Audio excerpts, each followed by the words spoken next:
Joe Fortenbaugh. You guys winning that quarter hour, huge job well done all the way. I'm proud of you guys. Just making things happen. Right there. Let's drill down on that. On Unsportsmanlike. He is one of the best dressed guys at ESPN.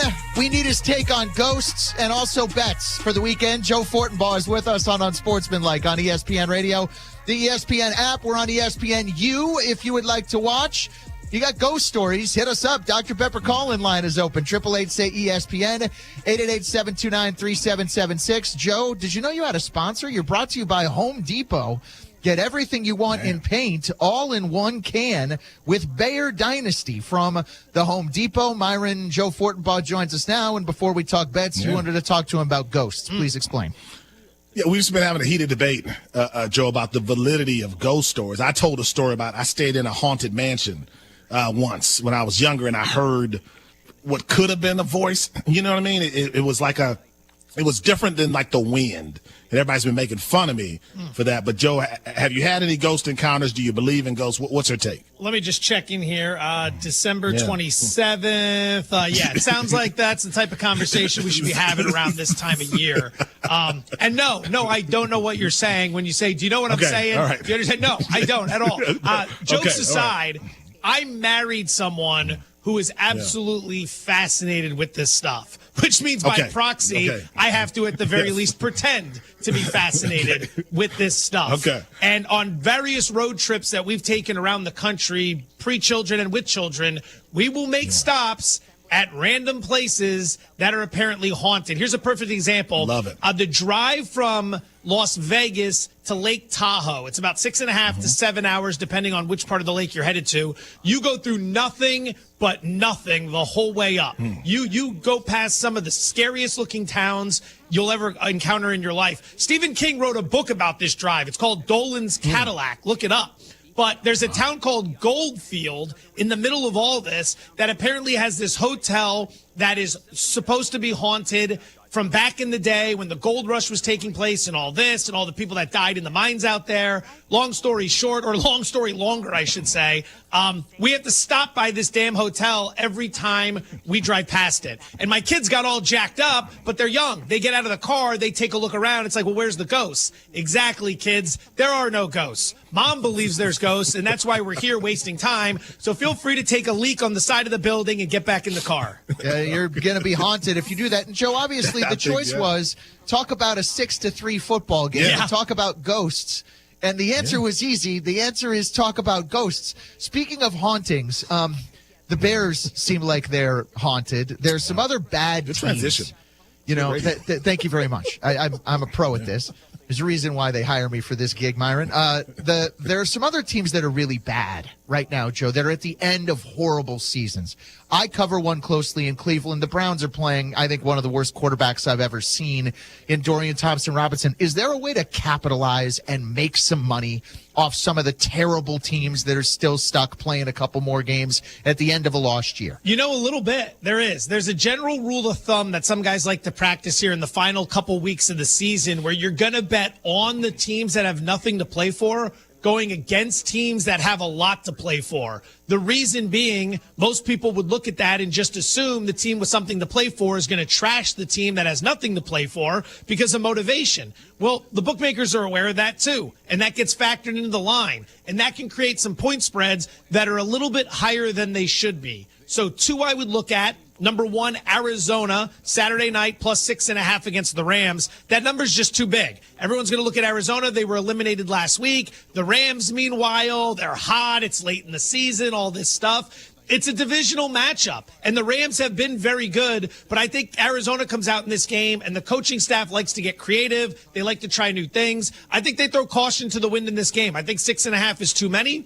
I'd be looking to Arizona. Another one that's interesting, Buffalo and the Jets. Now, if you don't want to play the Jets, I completely understand, but they're catching 9.5 points in this matchup against Buffalo, who, you know, it might look like they have a lot to play for, but the number one seed's already been locked up. Josh Allen's battling elbow and shoulder issues. The Jets, as bad as they've been, 11 losses this year, they're losing by an average of 8 points per game. This is a big spread. I look a little bit to the Jets there, but you don't want to go too heavy on a game like that. I mean, after all, they are still the Jets, gentlemen.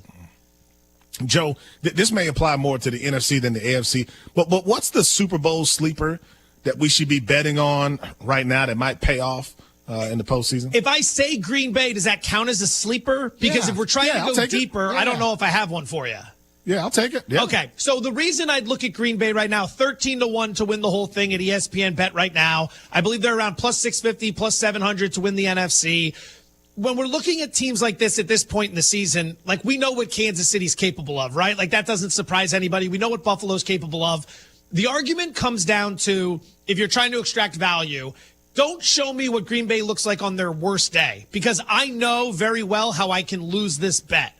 Show me what Green Bay looks like on their best day. And is their best day capable of going toe-to-toe with Minnesota, Detroit, Philadelphia, Buffalo, Kansas City? I believe it is. I think Green Bay's the team that when we see their ceiling, you understand that they can hang with anyone. The problem isn't the ceiling. The problem is consistency. Can they consistently hit that ceiling? And that's where you get the 13-1 pricing. Everyone focuses on the offense. Since week 11, pay attention to the defense. Matt LaFleur's teams get better late in the year. They peak late in the season. All right? Since week 11, that defense is number 1 in the NFL in points allowed at 15.5 per game. They're also number 4 in the NFL in EPA, expected points added. I won't get into the details of that. It's early on Friday morning. People don't want to hear the nerdy stuff. But the point is, if you're looking for any value right now, Green Bay looks like the team. And on top of that, yes, I would play them to win this weekend over Minnesota. I'd play an alt line as well. Green Bay minus 3.5. They're actually a dog in this game. I would lay 3.5 at plus 150 on the Packers in the matchup. As great as Minnesota's been, I believe it's 8 straight wins against a bunch of nobodies.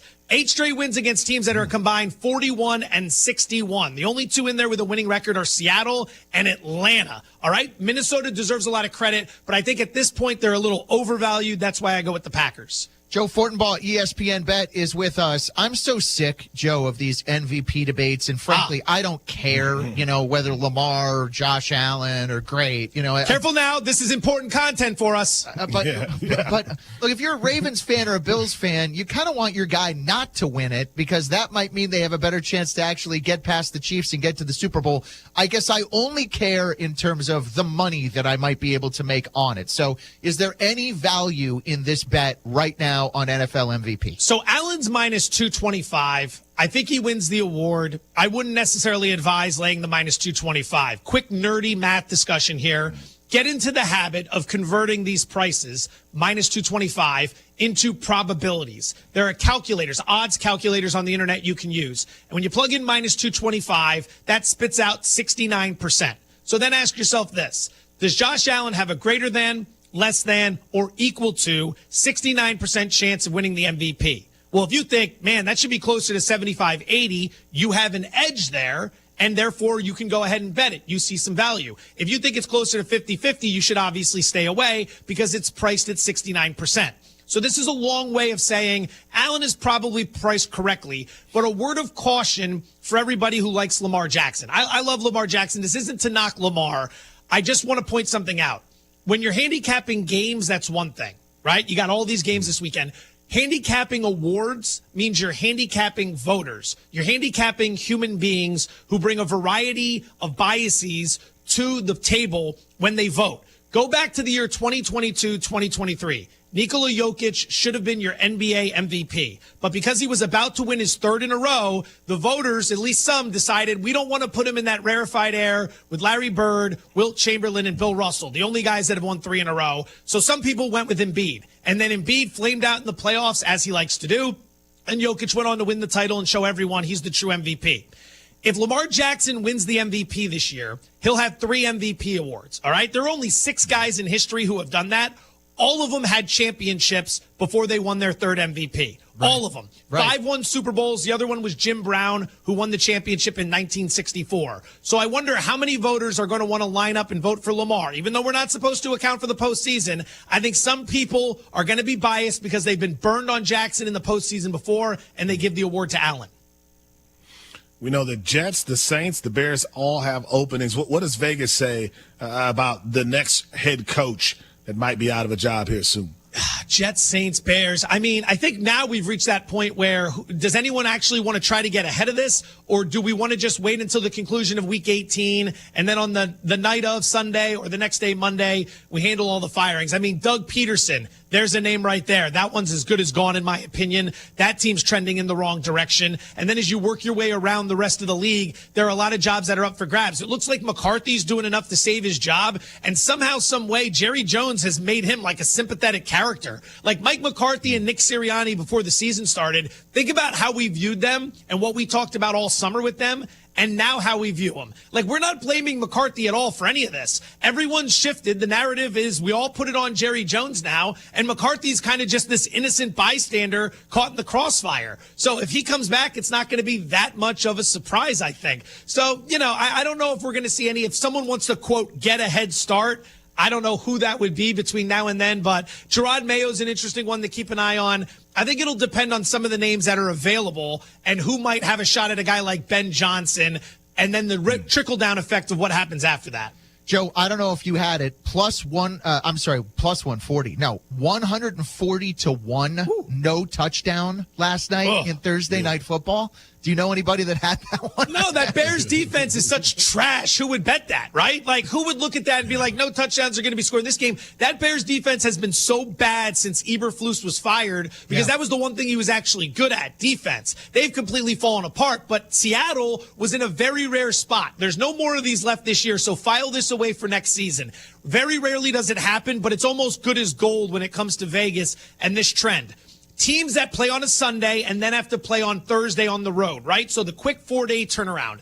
Traveling across 2 time zones, 1,500 or more miles. I know it sounds wild, but we had 2 of those this year. One of them was a team, I believe, that was in L.A. to play the Rams. I can't remember who it was, but that team didn't cover, and Seattle didn't cover last night. It's too much travel in such a short window to be able to play a quality football game. And you saw that last night. This trend is, I'm not going to call it bulletproof because it has lost, but there was a point where it was like 15-0 sometime around 2016 when we were really hammering it. A classic example is sometime around 2011, 2012. Tebow and the Broncos were 7-point home dogs on a Thursday night against the Jets. Rex Ryan and the Jets came out. They were very good that year. Yeah. And the Broncos beat them outright. It's a tough travel spot. So if there's one lesson from last night's game, circle these Thursday night games moving forward and look for the teams who have to take on a massive travel burden going into that game. Joe, you know this. ESPN Radio has you covered for bowl game action. Tune in tomorrow. It is the Bad Boy Mowers Pinstripe Bowl, followed by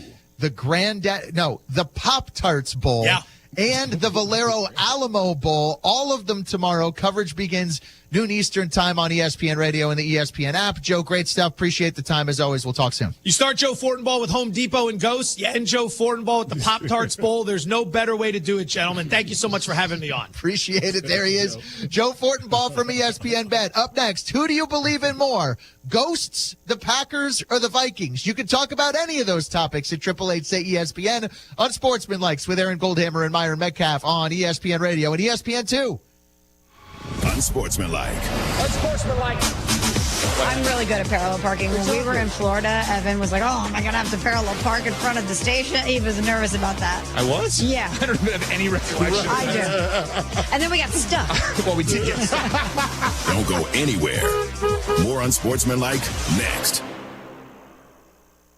We all hear the radio ads about the IRS. They tell you to be afraid, to be scared, and they try to frighten you into calling. I'm not here to do that. Tax Relief Advocates is different. TRA is here to tell you that if you owe money to the IRS, whether it's $5,000, $50,000, or $500,000, we have a solution. It doesn't matter if you're sitting in your car, at work, or with your kids. No matter where you are, call now. 800-575-6759. Don't lose hope. TRA can eliminate or reduce what you owe to the IRS. Generous programs are now available that can give you a fresh start. Our passion is taxes and helping individuals fix their IRS problems. We have over 1,000 5-star reviews on Google and an A+ with the Better Business Bureau. You don't need to be afraid of the IRS any longer. End your tax nightmare today by visiting us online at TRA.com or call 800-575-6759. That's 800-575-6759. Tax Relief Advocates. Real solutions for real people. Pia's 1609 West Springfield Avenue in Champaign. Enjoy drink specials from Coors and Miller Lite, Twisted Tea, Captain Morgan, and Bullet Rye Bourbon. As we say, go Illini. Great drink specials, terrific pub food like the Slugger Burger, chicken fingers, loaded nachos, and fish on Fridays. Pia's will have a fan bus to watch the Illini. It leaves a half hour before tip-off as you head to the State Farm Center, get dropped off and picked up in the Front Circle Drive off 1st Street. Pia's 1609 West Springfield Avenue in Champaign. Urbana Park District with a new website, urbanaparks.org, with a fantastic new look, including an ADA accessibility program so more people can navigate the website. There's translation services. Just press a button and read the website in a foreign language. Want to register for an Urbana Park District class or program online? It's easier to use. Urbana Park District, you belong here. Check out the new website, urbanaparks.org. You have money laying all around your house. You just don't know it. And no, I don't mean selling your great-grandma's good china. I mean all the old metal items you don't want to use or get rid of. Don't pay someone to haul it away. Bring it into Max Twin City Recycling and get paid to have it taken off your hands. They love new customers and are more than willing to walk you through their process step by step. Come check them out at 2808 North Lincoln Avenue in Urbana. Starting it over is what we do at Max Twin City Recycling. From computer systems to brakes and tires too, at PDR, fixing cars is what they do. Remember, when you turn the key and the car won't run, call 367-9481 or use their dedicated text-only line at 383-0619. Additional information including repair quotes and online scheduling requests available from the website at pdrauto.com. Remember, they are what's best for your truck or car. They are PDR. Here's the deal. When you combine State Farm home and auto insurance, you save an average of $889. State Farm agent Kurt Lenschow is ready to help you combine home and auto and save right here in Champaign-Urbana. Call 352-1411 today. Like a good neighbor, State Farm is there. Average annual per household savings based on a 2019 national survey by State Farm of new policyholders who reported savings by switching to State Farm. You're great, Tim. You're great to have on. We love what you do. You're very talented as a manager taking care of Gelfrix and dedicated diesel, but I'm impressed how much energy you have for all that. We're just honored to be able to wear the GFT logo and do that, and the people at Dedicated Diesel do a great job. Everybody needs to get over there and get those awesome, like new used mowers bought up and get out of there so we have room for some new ones. And talk to Andy there at 217-328-0562. He'll give you a great deal and get those things going. And where's that located? But that's at 1313 Triumph Drive in Urbana. We've got a wonderful crew, and at the end of the year here, I just want to thank all of our drivers, customers, and employees. We have the best guy to work for in Gail Frerichs. You all and your families have a very Merry Christmas and Happy New Year, and I'll talk to you next year. Thank you, Tim. Tim Onstop, Pitmaster Extraordinaire, Gail Frerichs Trucking, and Dedicated Diesel. Since 1955, the University of Illinois Police Training Institute has been dedicated to making police officers active, respected members of their community. Using the adult learning model, PTI's curriculum focuses on understanding diverse communities and treating everyone with dignity and respect, going beyond state standards, specializing in Brill Lead training, juvenile officer certification, and LGBTQ ally training. Discover more on Facebook and Instagram or visit pti.illinois.edu. Most continuity, and more than anything, they just know who they are. Yeah. Like Minnesota just continues to get better. Yep. Whereas you're seeing this sort of late run with Green Bay. How does that factor into going on the road against a team like Minnesota? We're going to find out. But I think Minnesota has the edge, especially playing at home. I know this is sort of like a easy hot take if you're in one of these cities now where you're not going to get that number one seed in the home field. Myron, to me, if you're 3 games better than the NFC South winner and you're the 5 seed and they're the 4 seed and they get to host the game because they won the division, that's garbage, and it's something that the NFL ought to look at. It would be so much more compelling if a home game was really on the line here, which I guess technically it is, because the Lions have wrapped up nothing and they have the same record as the Vikings. That might be the Sunday night game in Week 18. But to me, look, if they have the same record, if maybe it's a game difference, okay, fine, give it to the division winner. The difference in terms of quality of team between the NFC South champion, whether it's Tampa and Atlanta, or the Packers, Vikings, those other teams in the NFC North, it's a big gap to me. Yeah, no, it is. I mean, to me, we got to have true seeding both in the college football playoff and in the NFL. I'm fine with the division winner getting a playoff spot, but seed them accordingly. And the same thing should happen in college football. But, these are two teams where we have gone from, okay, are they a playoff team, to now the NFC feels more wide open. Detroit and all the injuries they're dealing with, I still think they're the class of the NFC, but they don't look invincible. No. And then you have a Philly team where there are questions about Jalen Hurts and his injury status. Now Green Bay and Minnesota, they're playing for playoff positioning, but I also think the winner of this game, Goldhammer, we say, you know what? That's a legit Super Bowl contender. I mean, that's a team that can get there and represent the NFC. So I think that, in terms of the confidence boost you'll get from getting a big win over a legit team, will also help moving forward. Remember, in this format, we saw Tampa, and I know they had Tom Brady, but they went on the road and went all the way to the Super Bowl and won it a couple years ago. It was a different year because of the pandemic and home field advantage and all of that. Aaron Goldhammer, Myron Metcalf on Sportsmanlike on ESPN Radio, the ESPN app, and ESPNU. Trust is an interesting thing in sports. How much do you trust a player going into a big game? Even Lamar Jackson has some trust issues, I think, in playoff games. Where is Minneapolis? Because you're there right now, live in your Minneapolis home studio, and you live there, Myron. Where's Minneapolis with Sam Darnold? Oh, man, it is turned around dramatically. I mean, you got to think about this sequence of events.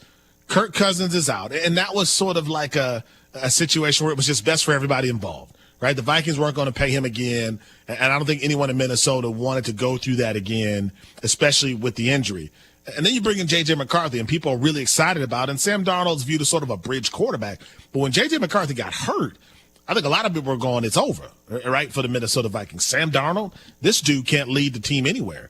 I think now you're having legit conversations about maybe you keep the young guy on the sideline next season and you sign Sam Darnold to a 2-year deal. Yeah. Who knows what that means for J.J. McCarthy, but that's how high the confidence is. The confidence is he's our quarterback for the next couple of years at least, versus a few months ago it was he's just a guy who's going to be here until J.J. McCarthy gets healthy.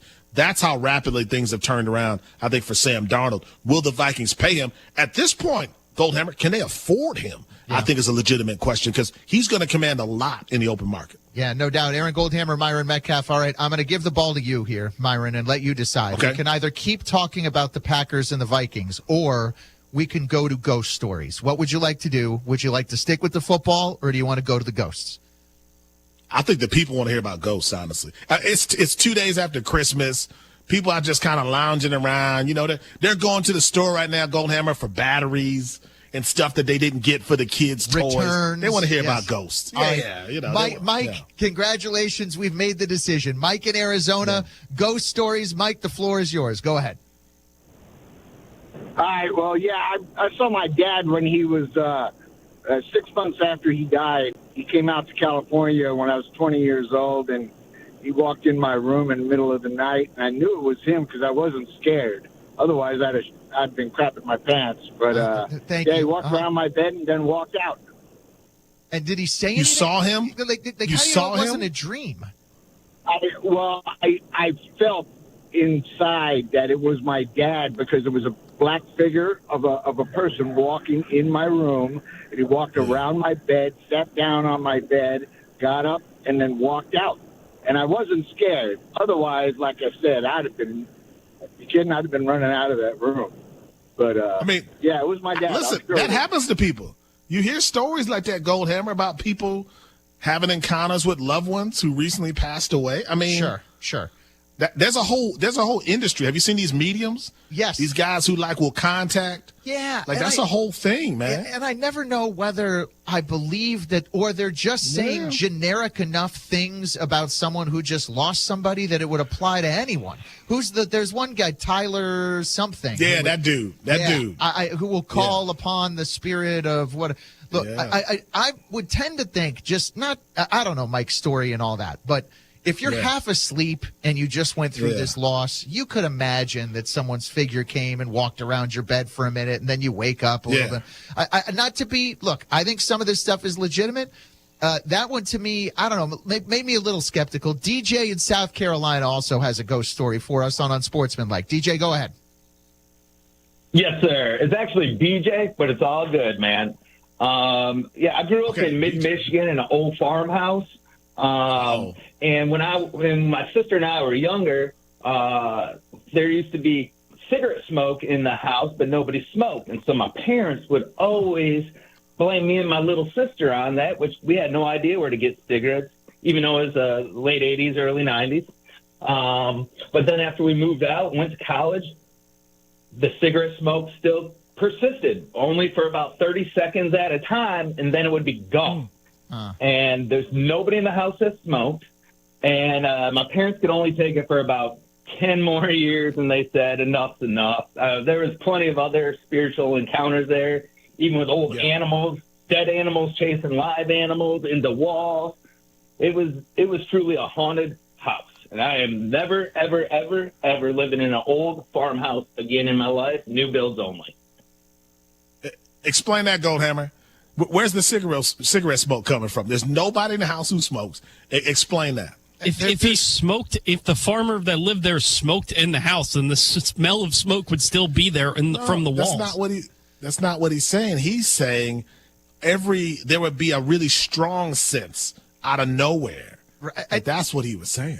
But I would say, like, the HVAC system. I don't know. You're in a farm in the middle of nowhere. Like, there could be gas coming out of anything. I don't know that necessarily. And animals running into walls. Like, that's just what dogs and cats do. I don't know that necessarily means anything specific. If your dog is running into walls, please get help, because that shouldn't be happening. If it's dark in the room, you never seen a dog run into a wall, or do you think he's chasing after a ghost of an animal? Listen, all I'm saying is you all need to be open to the possibility. That's all. Like, you know what I mean? Everything doesn't have to be logical necessarily. Some things go beyond. No, some things go to be logical. No, some things go beyond logic is what I'm saying. And listen, I think we've had two stories where you go, okay, you all say it didn't happen. How do we know? That's all I'm saying. How do we know they didn't have an encounter with a ghost? 888 say ESPN is the Dr. Pepper call-in line. 888-729-3776. Up next, more ghost stories and the ramifications if your team loses this week. I'm Aaron Goldhammer, Myron Metcalf, ESPN Radio. We're on TV on ESPNU. It's bowl season on ESPN Radio. 25 bowl games, including the college football playoff and national championship game. The magic continues. The electricity, the atmosphere. Bowl season continues today with the AutoZone Liberty Bowl, followed by the SRS Distribution Las Vegas Bowl on ESPN Radio and ESPN. Timeout. Your body goals don't have an off season. GNC is ready to help you get a stronger start on the new year with help building more muscle and proven weight loss support. Need a boost? We're ready with GNC vitamins for your longest winter days. Want the best energy drinks? They're at GNC. Never tried creatine before? Get ready to be amazed. GNC coaches are ready to help you in stores everywhere, and you can shop our full collection of flavors and online exclusives at GNC.com. GNC, live well. Drivers who switch and save with Progressive could save hundreds, which could be life-changing. I mean, you could put that money towards concert tickets for your daughter to see that singer who sings about painful breakups. And one song will inspire your little beauty to break up with that beast she's dating, Brian. Instead, she'll date someone who's nice and worthy of her love, not someone who addresses you and your spouse as bro. And it's all because you could save money switching at Progressive.com. Progressive Casualty Insurance Company and affiliates, not available in all states. If you want a hand-cut, perfectly cooked filet, there's only one place to get it. The Long Branch Steakhouse in downtown Gifford. Customers rave about Donnie's fillets. So tender that you can cut it with your fork. Don't go to an ordinary steakhouse. Choose Long Branch and have it your way. Join the many people who know that it's worth the trip. The Long Branch Steakhouse in beautiful downtown Gifford. And remember, there's always room for Long Branch. Springfield Avenue is now open. Yes, Springfield Avenue is now open. So from Kenwood to Duncan, you can visit El Toro easily, and it's open. Your favorite Mexican restaurant is open once again. After 4 months of construction, come and see the good people at El Toro on West Springfield. They've got your favorite Mexican dish, and they're open 7 days a week. Springfield Avenue is open. Enjoy El Toro Restaurant right on Springfield near Kaufman Lake, and enjoy your favorite Mexican restaurant. El Toro on West Springfield in Champaign. Hey Illinois, get the ultimate winning combo with Circa Sports and Rosati's Pizza. Download and fund the Circa Sports Illinois app with just $20 and you'll score a free pizza. Bet big and taste the win with Circa Sports and Rosati's. It's sports betting the way it should be. Visit circasports.com/Rosati's. Must be 21 or older. Exclusions may apply. Gambling problem? Call 1-800-GAMBLER. Since Busey Bank first opened our doors in 1868, we have built upon a tradition of close relationships and broad financial capabilities. Our experienced team provides the highest level of personalized service to ensure we accomplish your goals, simplifying your wealth management and business lending needs and ensuring a legacy for generations.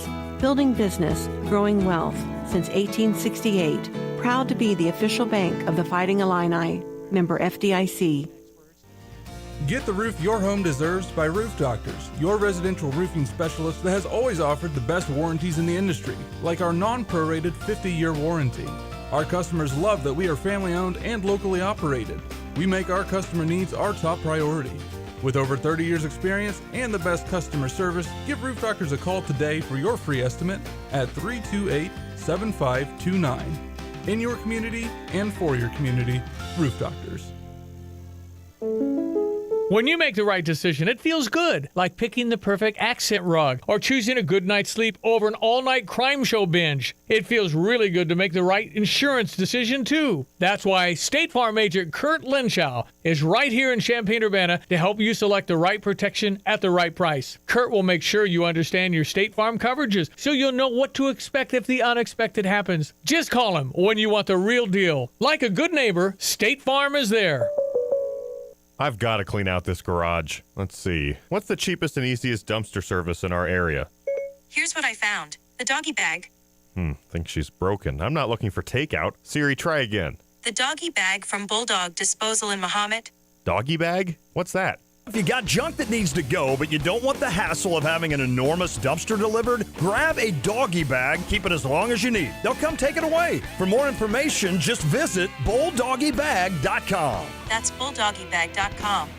Hi, this is Troy Lands from Lands Plumbing, Heating, and Cooling. With colder temperatures here, let's make sure your heating system is operating at its best. At Lands, you can join our comfort family and get exclusive savings and support to keep your heating system in tip-top shape this winter and all year round. Our plans offer tune-ups, discounts on repair, and even lifetime system enhancements. Plus, we back up our equipment with labor warranty when we install it. Find out more about our comfort family maintenance plans at landsinc.com. I'm Troy Lands, and you can count on my company because you can count on me.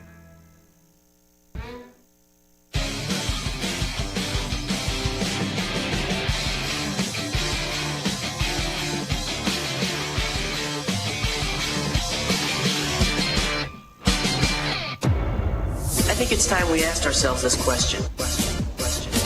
What if they lose? What could happen if they lose? That's a great question. On Unsportsmanlike. I'm Aaron Goldhammer. He's Myron Metcalf. We are in for Evan Canty and Michelle. And Myron, it's time to play a quick game of what happens if they lose. Let's start with a game on Saturday afternoon between the Denver Broncos and the Cincinnati Bengals. It is in Cincinnati. And the Bengals have had 7 straight games with Joe Burrow throwing for 250 plus and at least 3 touchdown passes. What do you think happens? Broncos, it get a little dicey for them playoff-wise if they lose to the Bengals on Saturday afternoon. Yeah, if they lose, they're just in a more, difficult position in terms of their playoff hopes. I also think it matters, like, how they lose. Joe Burrow may go down as the greatest quarterback on a non-playoff team that we've seen in a long time. Just if you look at the numbers. So to me, it's how you lose. If you lose and Bo Nix is terrible, there are going to be a lot of people who go, well, they're not ready yet for the postseason anyway. But if he plays well, in a good game and you still lose, I think that'll bode well for the future. Look, I'm a Bronco fan, so I'm worried about the worst. But, Myron, I look at the odds. The Broncos appear to be like 90% to make the playoffs, in part because even if they lose this game on Saturday, they get the Chiefs B squad probably in Week 18, and they just have to win one of those two games, and they would clinch a wild card spot in the AFC, which I expect them to do. The Rams are in a different situation. They need to win to avoid a win-or-go-home game in Week 18 against the Seahawks. They have Kyler Murray and the Arizona Cardinals. What happens if the Rams were to lose this week? Well, I think the NFL wants that win-or-go-home scenario with the Seahawks. But if they lose, they're in a position where, you got to do more work to get into the postseason. This is repeating what happened last year, right? Slow start. They have this remarkable turnaround, and here they are again. I think if they lose, though, there are going to be a lot of people that jump off the Rams Super Bowl sleeper train. I've never been on it, Goldhammer, but I think a lot of people would abandon that bandwagon in that situation. Look, I think they're a pretty solid team. I think they're a B+. I think they would still win the division anyway if they lose this game, because I think they'd probably, when they really focus and lock in, I think they have the better coach. I think they have the better quarterback than Seattle. Regardless, I expect them to win the NFC West. On Sportsmanlike, on ESPN Radio and ESPNU on TV, I'm Aaron Goldhammer. He's Myron Metcalf. We're in for Evan Canty and Michelle. The Eagles don't need a win. I mean, they're in the playoffs. They have the Cowboys on Sunday night. We don't know Jalen Hurts' status for the game. Anything that you'd be concerned about if they were to lose their second consecutive game against a division opponent this week? Well, I mean, to go from one seed conversation to, another loss, now you're out of that. I think Jalen Hurts is the focus, right?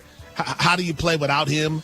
Does he get healthy in time to give you 100%? But I don't know that we'll have any giant reactions from what we see, especially without Jalen Hurts on the field, if that happens. Yeah, and I think Philly is kind of in a similar place regardless. I think they're going to get an easier game in round one. They're not going to get a bye no matter what.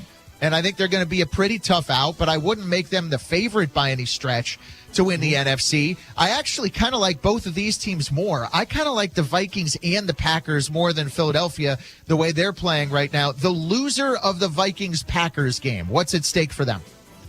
Monday morning, people will call them frauds. I mean, that's just what will happen. The Vikings on this win streak, the knock against them has been they haven't played a lot of good teams. If they lose to a Green Bay team that's one of the hottest teams in the league, that's what people will say. They're softer than you realize. That was the schedule. That wasn't Sam Darnold.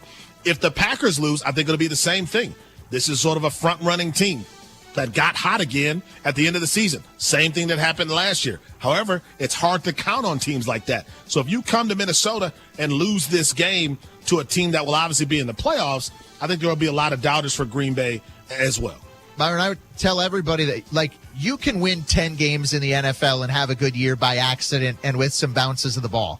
I don't know that you can go 13-2 and not be good. The Vikings. Sorry, guys, and I know people don't want to believe in Sam Darnold. The Vikings are serious. You don't go 13-2 in this league without being pretty awesome. That is another edition of What If They Lose. I'm Aaron Goldhammer. He's Myron Metcalf.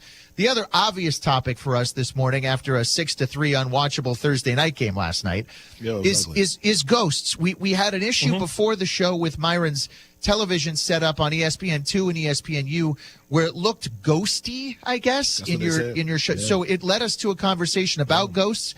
We've been on it all morning, and Trevor in New York has a ghost story to share with us. Trevor, hope you had a good holiday, and let's talk ghosts. What do you got?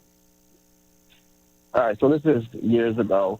A group of friends of mine are walking back from the movie theater. There's about 9 of us, and we decided to take the shortcut, which is on the train tracks behind the cemetery. So we see probably about 40 feet in front of us is what we thought was a person with a white T-shirt walking towards us. So we decided as kids, let's just turn around and go back to the road. So we turn around, we're heading back to the road, and decided to take a look behind us to see where this person was. And all of a sudden, this not person, it was like a white mist, was like 5 feet behind us, and we all just took off. And the thing is, we're walking on a train track, so you can hear the rocks. And there was no rocks for this guy to get so close to us that fast. It was just all of a sudden right there, and every single one of us seen it. So, like, I'm not sure what it was, but I believe it was a ghost.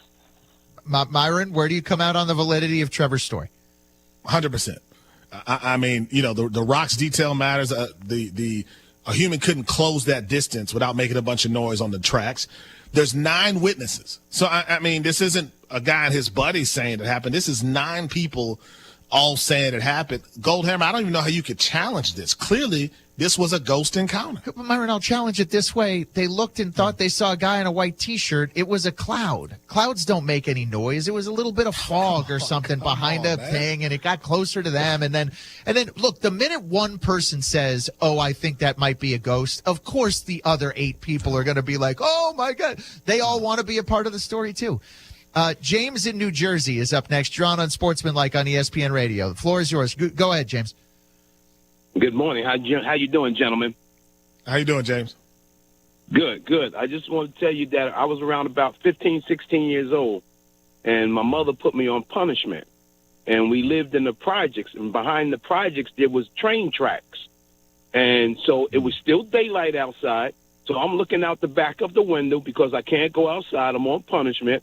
And this big, huge, about 10, 11 feet frame came out of the ground, and it started walking down the tracks. So what I did was I ran back in the room to get my mother so she can see it. She said to me, you just mad because you can't go outside. So explain that one to me.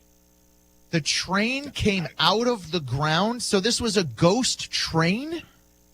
No, it wasn't a train. It was a body frame. It came out of the track from the ground. Ah. He had the train track, and his body came up out of the ground and just started walking down the tracks. Explain that, Goldhammer. What reason would he have to make that up? You know, so there's one thing that makes this more valid to me. The fact that it happened and he saw it during the day. So many of these things are at night where I don't know if people have good eyesight. You can mistake one thing for the other. A ghost walking down train tracks during the day, there might be a little something there. Keith is in Ohio. Joins us on ESPN Radio on Unsportsmanlike. What's up, Keith? All that stuff is real with the time. Now, let me just say this. I used to live in California. I was dabbling in real estate, and I was doing good. I was making about $60,000 a month.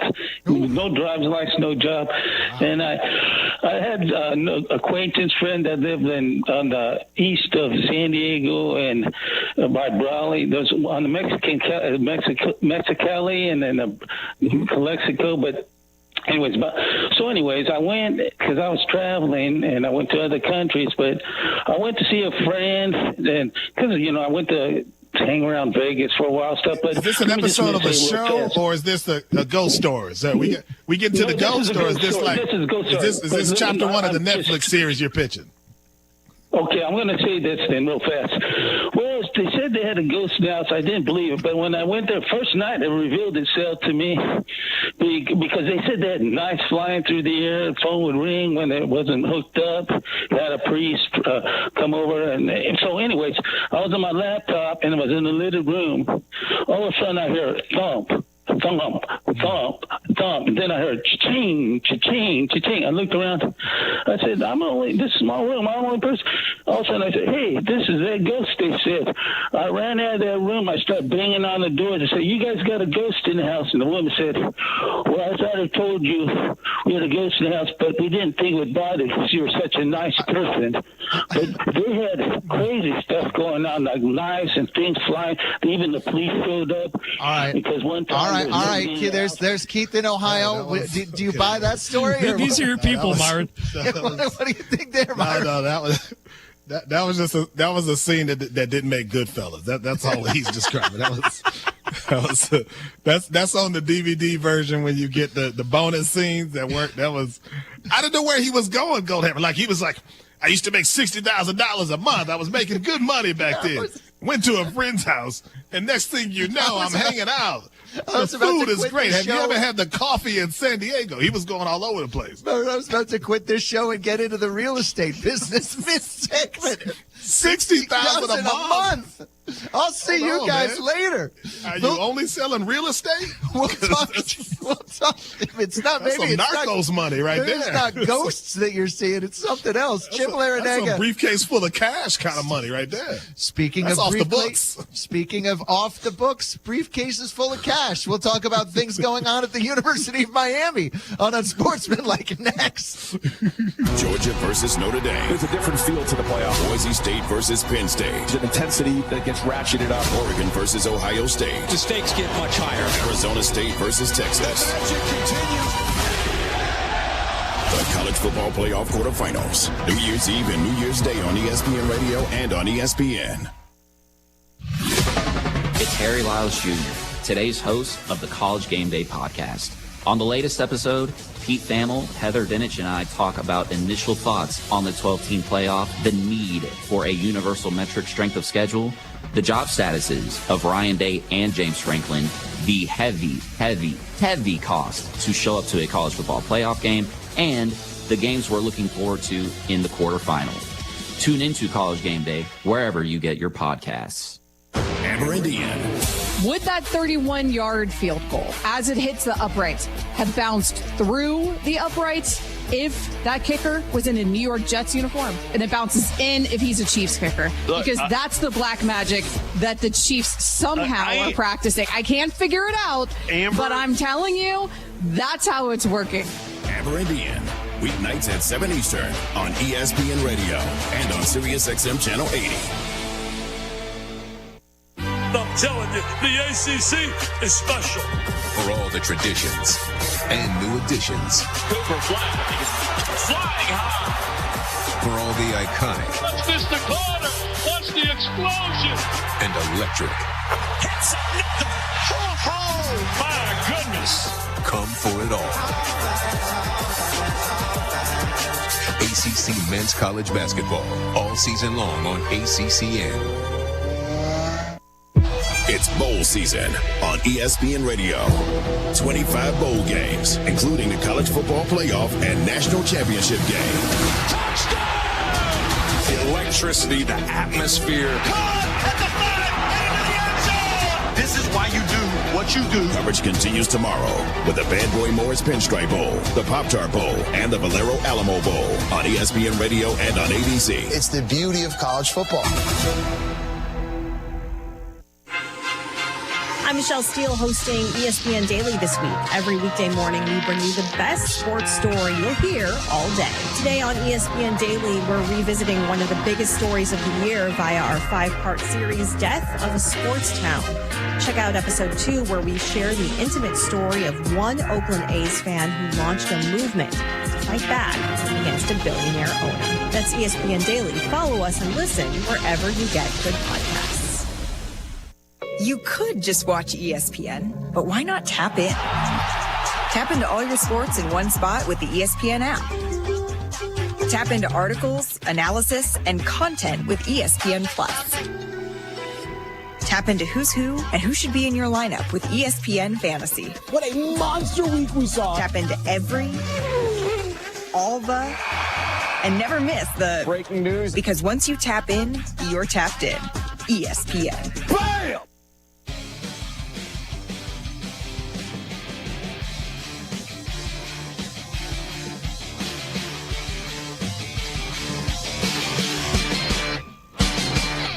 Evan, Canty, and Michelle are unsportsmanlike.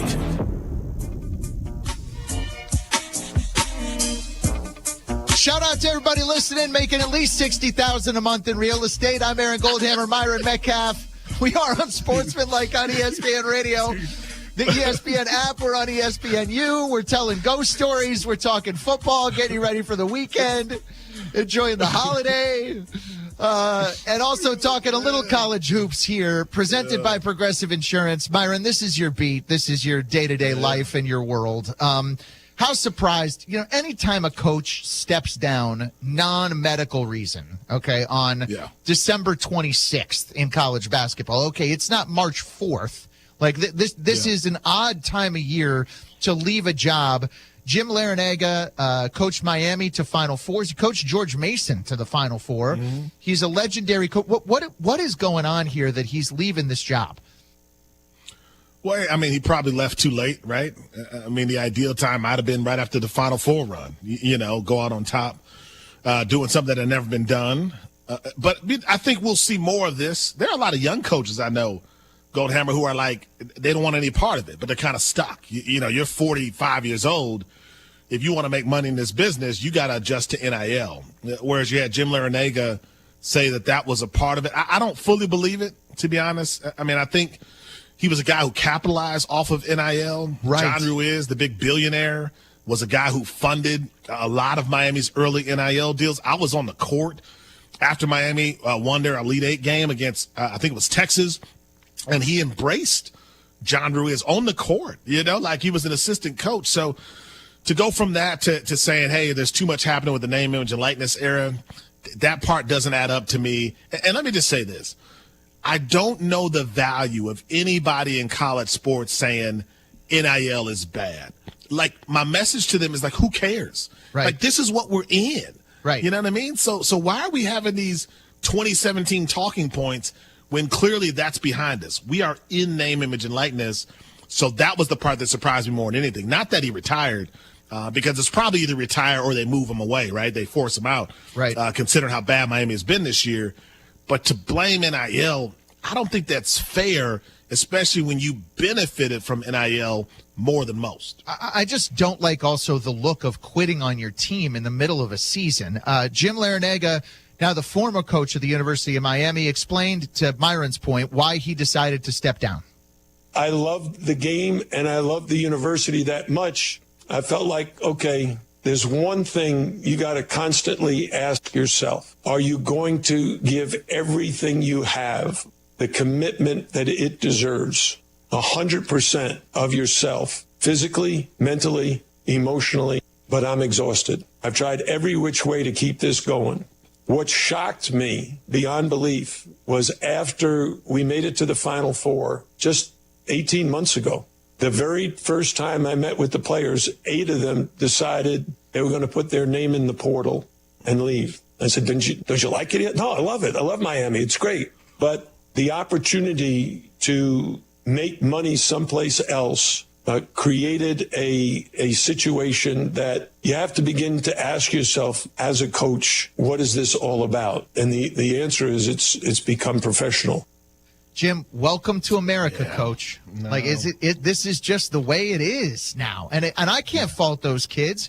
If they went on a great run and played great and they had a better opportunity to go somewhere else to a higher profile program where they were going to make more money, Jim Larinaga would be right in line with them for an opportunity like that, right? Yeah, I mean, and let's separate fact from fiction, right? The bulk of his key players from that Final Four team came back and even added pieces, right? Isaiah Wong, I think, was the only player who turned pro after that year. Nigel Pack, Wooga Poplar, Norchad Omir. I mean, there's a bunch of guys who were on that Final Four team who returned to try to, make another run. It just didn't work out.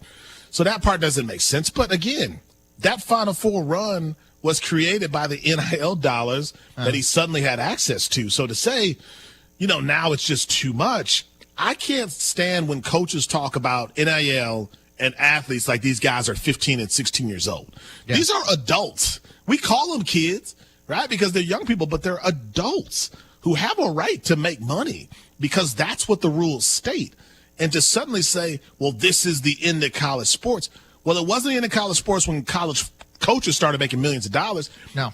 Let me go back to the year 2000, Goldhammer. The year 2000, Steve Spurrier becomes the first collegiate coach to make $1 million. And it was a gigantic thing. People couldn't believe it. Now that's nothing.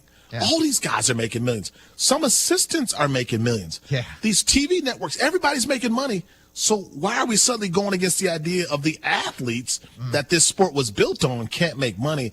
I just didn't like the way Jim Larinaga went out to suddenly crush something that he had been the beneficiary of. That didn't sit well with me. The other piece of this is that we have now a whole new generation of coaches in college. Roy Williams gone, Jim Calhoun gone, Jim Larinaga gone. I mean, Jay Wright gone, Tony Bennett gone. A lot of these, some of them are more recent. Is this how many are left? I guess Bill Self is one that comes to mind, who's sort of part of an older generation, but he's at Kansas where they have as much power and as much ability to move the needle as anybody. Even John Calipari has moved to a different spot. Are we in now a whole new generation? Because coaches have to look at NIL now as an opportunity, not as something that's standing in the way of their program achieving what they want. Yeah, I mean, it's not coming out of their pockets directly, right? So you have to embrace it if you want to win. I mean, Tom Izzo's another veteran. There are a couple guys, Rick Pitino's out there. Sure. Here's my challenge, right? With even, Tony Bennett was a younger coach who left. You know why these guys can leave, Goldhammer? It's because they've made tens of millions of dollars on this sport already. Right. So they can retire to the golf course, the mansion on the golf course. They can go take the family and move to the Bahamas if they want because they've made so much money on this sport. So to be that rich off of this sport and for a kid to make a couple $100,000, because most of these guys aren't making millions, and to say this is too much is disingenuous, man. And I just don't see how you can support coaches making all the money they're making, but then a kid wants to make enough money off of his own name, image, and likeness, and he's the one on the field or the court.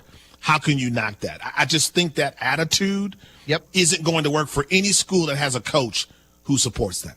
Is it still fun, and is it a good job to be a good Division I head basketball? I would have to think it's changed, but hell yes, there are plenty of people who want to be big-time Division I college basketball coaches. Brother, these people are making $3, $4, $5 million. You know what I mean? Like, let's have a real conversation about this. Okay, you got a call from a kid who wants a pay raise. You got millions in the bank. Everybody take a deep breath and relax. Yeah, and look, some of those calls are now part of the territory, but also the ability for you to improve your program quickly is part of a territory that it never used to be in the past. Coming up next, boy, the Chicago Bears sure mangled the clock last night. What is next for them, not just this week, but this year and next on Sportsmanlike on ESPN Radio? We all hear the radio ads about the IRS. They tell you to be afraid, to be scared, and they try to frighten you into calling. I'm not here to do that. Tax Relief Advocates is different. TRA is here to tell you that if you owe money to the IRS, whether it's $5,000, $50,000, or $500,000, we have a solution. It doesn't matter if you're sitting in your car, at work, or with your kids. No matter where you are, call now. 800-575-6759. Don't lose hope. TRA can eliminate or reduce what you owe to the IRS. Generous programs are now available that can give you a fresh start. Our passion is taxes and helping individuals fix their IRS problems. We have over 1,000 5-star reviews on Google and an A+ with the Better Business Bureau. You don't need to be afraid of the IRS any longer. End your tax nightmare today by visiting us online at TRA.com or call 800-575-6759. That's 800-575-6759. Tax Relief Advocates. Real solutions for real people. You have money laying all around your house. You just don't know it. And no, I don't mean selling your great-grandma's good china. I mean all the old metal items you don't want to use or get rid of. Don't pay someone to haul it away. Bring it into Max Twin City Recycling and get paid to have it taken off your hands. They love new customers and are more than willing to walk you through their process step by step. Come check them out at 2808 North Lincoln Avenue in Urbana. Starting it over is what we do at Max Twin City Recycling. Habitat for Humanity of Champaign County has been enjoying the 12 days of Christmas with exclusive sales, fun-filled activities, and festive surprises for the whole family. Each day will bring a new way to celebrate the season. Champaign County Restore at 1914 Glen Park Drive in Champaign will have gift wrapping on Thursday, December 19th through Saturday, December 21st. Bring your gifts to get wrapped with labels ready to put on them in exchange for a donation. If you'd like to volunteer to wrap, send a note to outreach@cuhabitat.org. Crime is happening right now in our neighborhoods and across our communities, but you can help stop it with a donation to Champaign County Crime Stoppers. Your tax-deductible donation is an investment in a safer community for your family, your business, and the future we all deserve. Crime Stoppers has been fighting crime and assisting local law enforcement for nearly 4 decades, and we are funded through the generous support of those willing to stand up against crime. Join our ranks by visiting ChampaignCountyCrimeStoppers.org and donating today. Get the roof your home deserves by Roof Doctors, your residential roofing specialist that has always offered the best warranties in the industry, like our non-prorated 50-year warranty. Our customers love that we are family-owned and locally operated. We make our customer needs our top priority. With over 30 years experience and the best customer service, give Roof Doctors a call today for your free estimate at 328-7529. In your community and for your community, Roof Doctors. Attention drivers. When it comes to your car, trust matters. That's why savvy drivers choose PDR Automotive for top-notch service and unbeatable quality. From routine maintenance to complex repairs, their team of expert technicians has the skill and experience to keep your vehicle running smoothly. At PDR Automotive, customer satisfaction is their priority, and they won't rest until your car is back on the road performing at its best. Visit PDR Automotive in Urbana today, family-owned and operated for more than 50 years. They're what's best for your truck or car. They are PDR.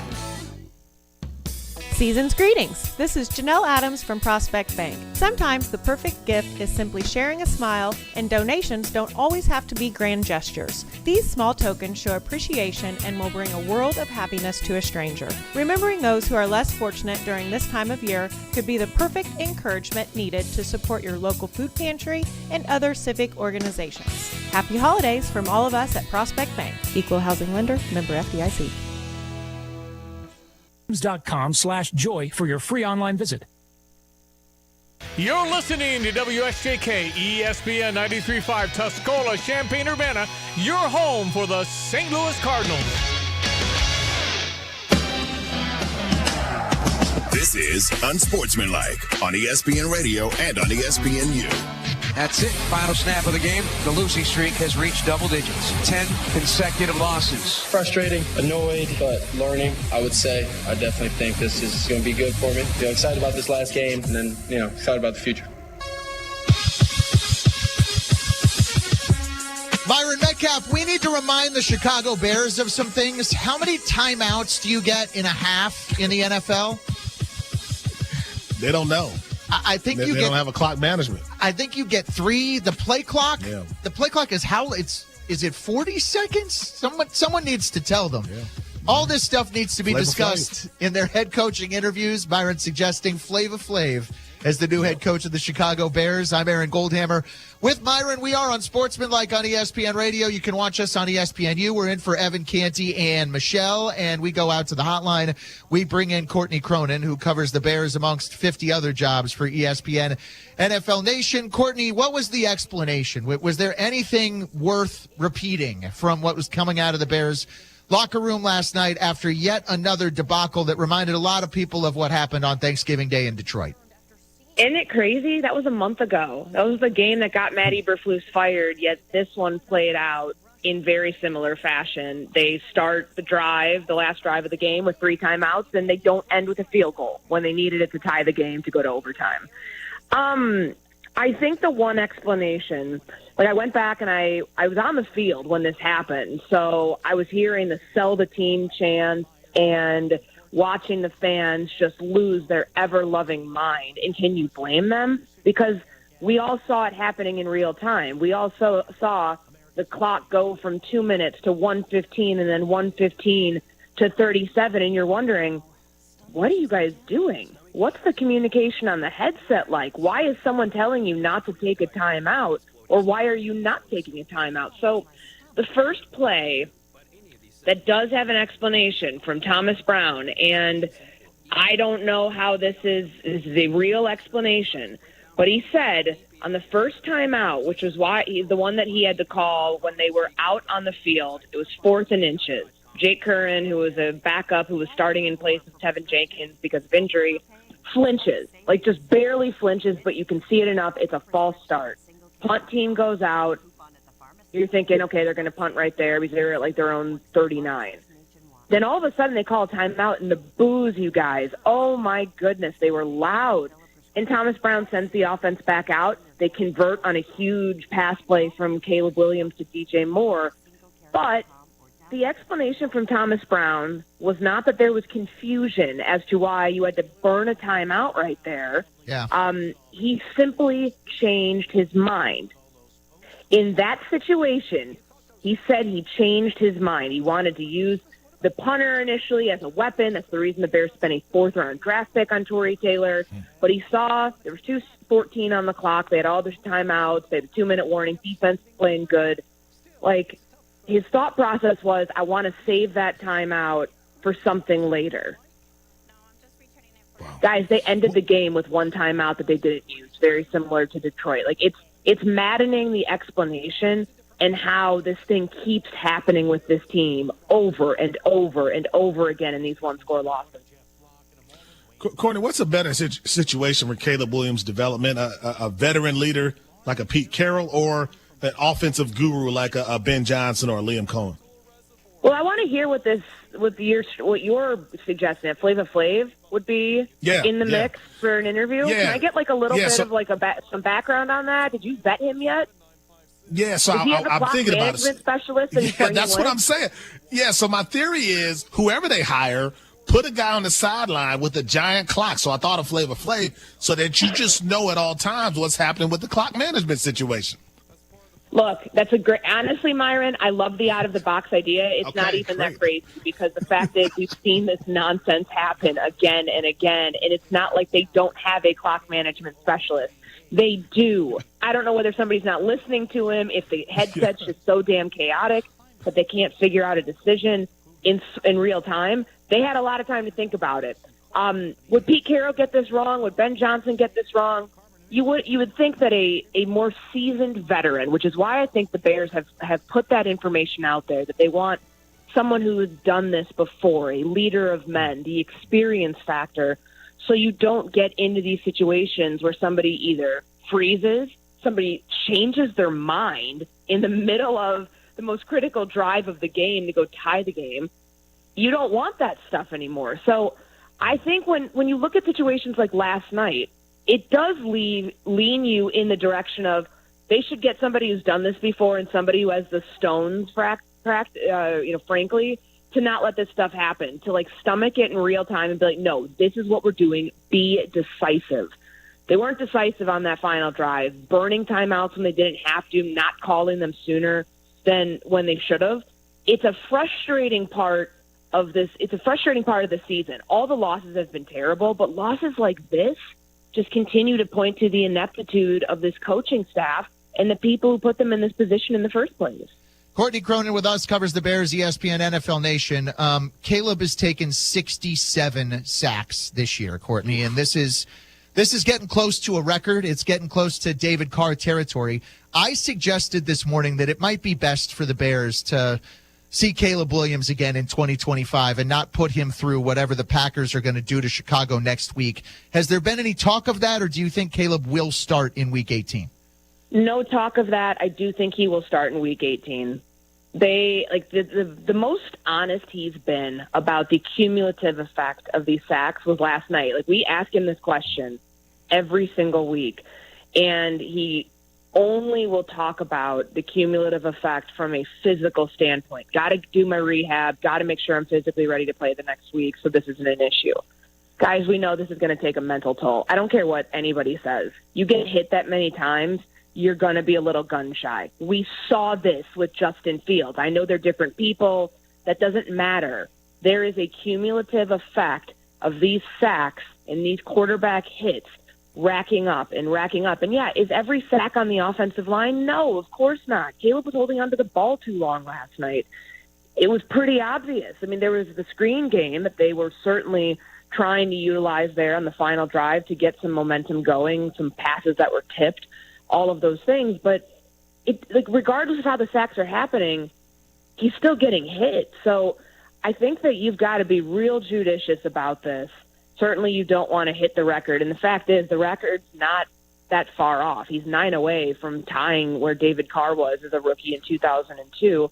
You don't want to be in that position. There's a way to solve this, though. And, Aaron, I think if we're looking at this game and it looks as ugly as it did last night, and maybe even worse in Green Bay, that you're sitting him at some point and letting Tyson Bagent play for the rest of the game. Courtney, you have seen every snap from Caleb Williams. Based on what you've seen thus far, what are his chances of developing into an elite quarterback in this league, and what are the things that make you question if that's possible? It's frustrating to watch.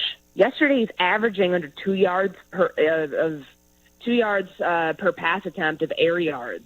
That's so bad, Myron. Like, where was the quarterback that we saw confidently put that ball in a rope to Keenan Allen last week for a 45-yard touchdown? Where's the quarterback who is making the off-platform throws to DJ Moore and then Roma Dunze to keep the drive alive? Like, where's that guy earlier in the game? The level of inconsistency is the biggest issue facing Caleb Williams right now. And it's not going to get any better with this coaching staff. I don't think it's going to get better unless you give him the best offensive mind available, which is Ben Johnson. And yes, I know that there have been people who have pointed out that maybe Ben Johnson's scheme doesn't have the easy completion schemed in there for Caleb Williams, for a young quarterback. That's what they've been talking about all season long. Like, get him his layups, get him some easy throws. I don't think it's that he's just, refusing to do that. There have been moments where he's played hero ball way too much. We know that. But the system and the scheme is not putting him in enough positions, so those things are evident. And I think he needs a full reset. He's missing receivers. Like, he put the ball in harm's way a couple times last night. Of course, the interception-less streak ends at 3:53 when Reek Woolen gets home, and there's the interception at the end of the game on 4th and 10. But it's just remarkable that this is a quarterback who they drafted because he was the antithesis of Justin Fields. And right now, there are times, and I will never be the person who's like, this looks worse than what they had before, because it doesn't. Because in moments where he makes those throws, you know that they made the right decision. But he's not getting better. Like, it's amazing how the last couple of weeks he was, and then there's something like this that sets him 5 steps back. That's a problem. And if you go into the Green Bay game thinking that you just want to see where Caleb is, you just want to see the big-time throws, you just want to see him not turn the ball over, the fumbles. Like, he did a lot of those things yesterday. Yeah. But it's just not enough to make you feel real good about going into the offseason knowing that the quarterback has it figured out when there's going to be that much undoing come April when they all get back here for OTAs. Cord, I don't know if you've seen the TV copy of the game yet, but the sell the team chants were really audible. It was, dude, let me tell you. So I went down because I had to do an interview on the field after the game. So I go down right around like the 5-minute mark as they're in the middle of, the beginning of that drive, because they started that final drive with 5:12. When they burn that first time out, that's when the stuff started, and you can hear it. I've got a video on my phone of the crowd screaming, sell the team, and it's audible. It's not just boos. It's not fire Thomas Brown. It's sell the team. That's directed at ownership, obviously. Yeah. Right. And it was because fans knew how this game was going to go. But that's the sad part, that when you can write the script on this because you've seen this story a couple times, most recently on Thanksgiving, can you blame people?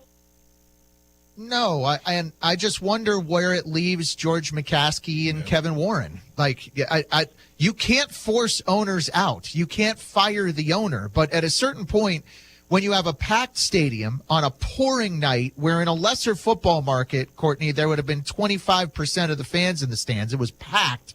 You have Alan Kirk talking all night about how great the Bears fans are, but how terrible the product is. I'm just wondering what the McCaskies are thinking this morning. And you got the broadcast calling out leadership, too, whether it's the general manager pointing to ownership. They weren't shy about it. It's curious to hear what was said in those production meetings, because it felt like people were airing some grievances just with the way that information was strategically planted in the broadcast. Honestly, guys, like, it's not that they don't care. I don't want to say that, because that's flippant. Obviously they care. But I don't think they have the capacity, the McCaskies, to truly change this, because they've been operating a certain way for so long, 105 years, the existence of this franchise. Obviously, the McCaskies didn't run it the entire time. It was the Hallis family. But this is systemic. These problems are so deeply rooted in the fabric of this team that at times it feels insurmountable to get past this. And that's why you brought in someone like Kevin Warren, because he's supposed to be the guy who can be forward-thinking, who can look beyond the mom and pop show that this has become over its entire history and lead you to a place where you feel like a professionally run franchise. They haven't gotten there, and I don't know what's going to change if the line of thinking is going to remain the way that it has for so long in Chicago. Courtney, appreciate the time. Thanks for hopping on. Thank you, guys. Talk to you soon. That's Courtney Cronin, ESPN NFL Nation Bears reporter, where things are looking pretty bleak. I've got an idea for him, maybe, Myron. Deshaun Jackson as the next head coach of the Bears? We talk about him at Delaware State. What is going on next on Sportsmanlike Continues? I'm Aaron Goldhammer with Myron Metcalf, ESPN Radio and the ESPNU. ESPN Radio, home of the World Series. The Dodgers are World Series champions. The NBA Finals. The Celtics, the 2024 NBA champions. And the College Football National Championship. Michigan has won the College Football National Championship. This is ESPN Radio. $5,000. That's the average amount of money people in the U.S. are now spending on gas in a year. $5,000. That's crazy. If you drive, you have to download Upside, the free app that gives you cash back every time you get gas. That's right. You can earn real cash back with Upside just by buying the gas you're already buying. You can literally start earning cash back today. I use Upside every time I fill up, and I've already made around $300. You're putting gas in your car anyway. Why not get real cash back? If you like free money, download Upside. I'm saving the cash I earn from using Upside to help pay for a vacation later this year. Download the free Upside app now to earn cash back every time you buy gas. Use promo code BUY to get an extra 25 cents per gallon on your first tank. You can cash out anytime right to your bank, PayPal, or a gift card for Amazon and other brands. Just download the free Upside app and use promo code BUY for a 25 cents per gallon bonus on your first tank. That's code BUY for a 25 cents per gallon bonus.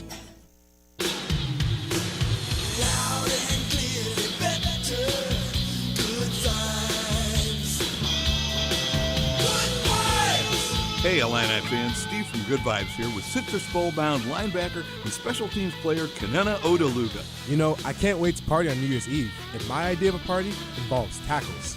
Unfortunately, most of us can't join you in Orlando, but we'll be watching and eating Cheez-Its and drinking orange juice. Yeah, you probably have one of those 98-inch Sonys at home. Well, no, KO, but I do have 3 Sony OLEDs because the picture and sound are so good, I can pick out number 39 every time you take the field. So not even an 85-inch? Football is best enjoyed extra large.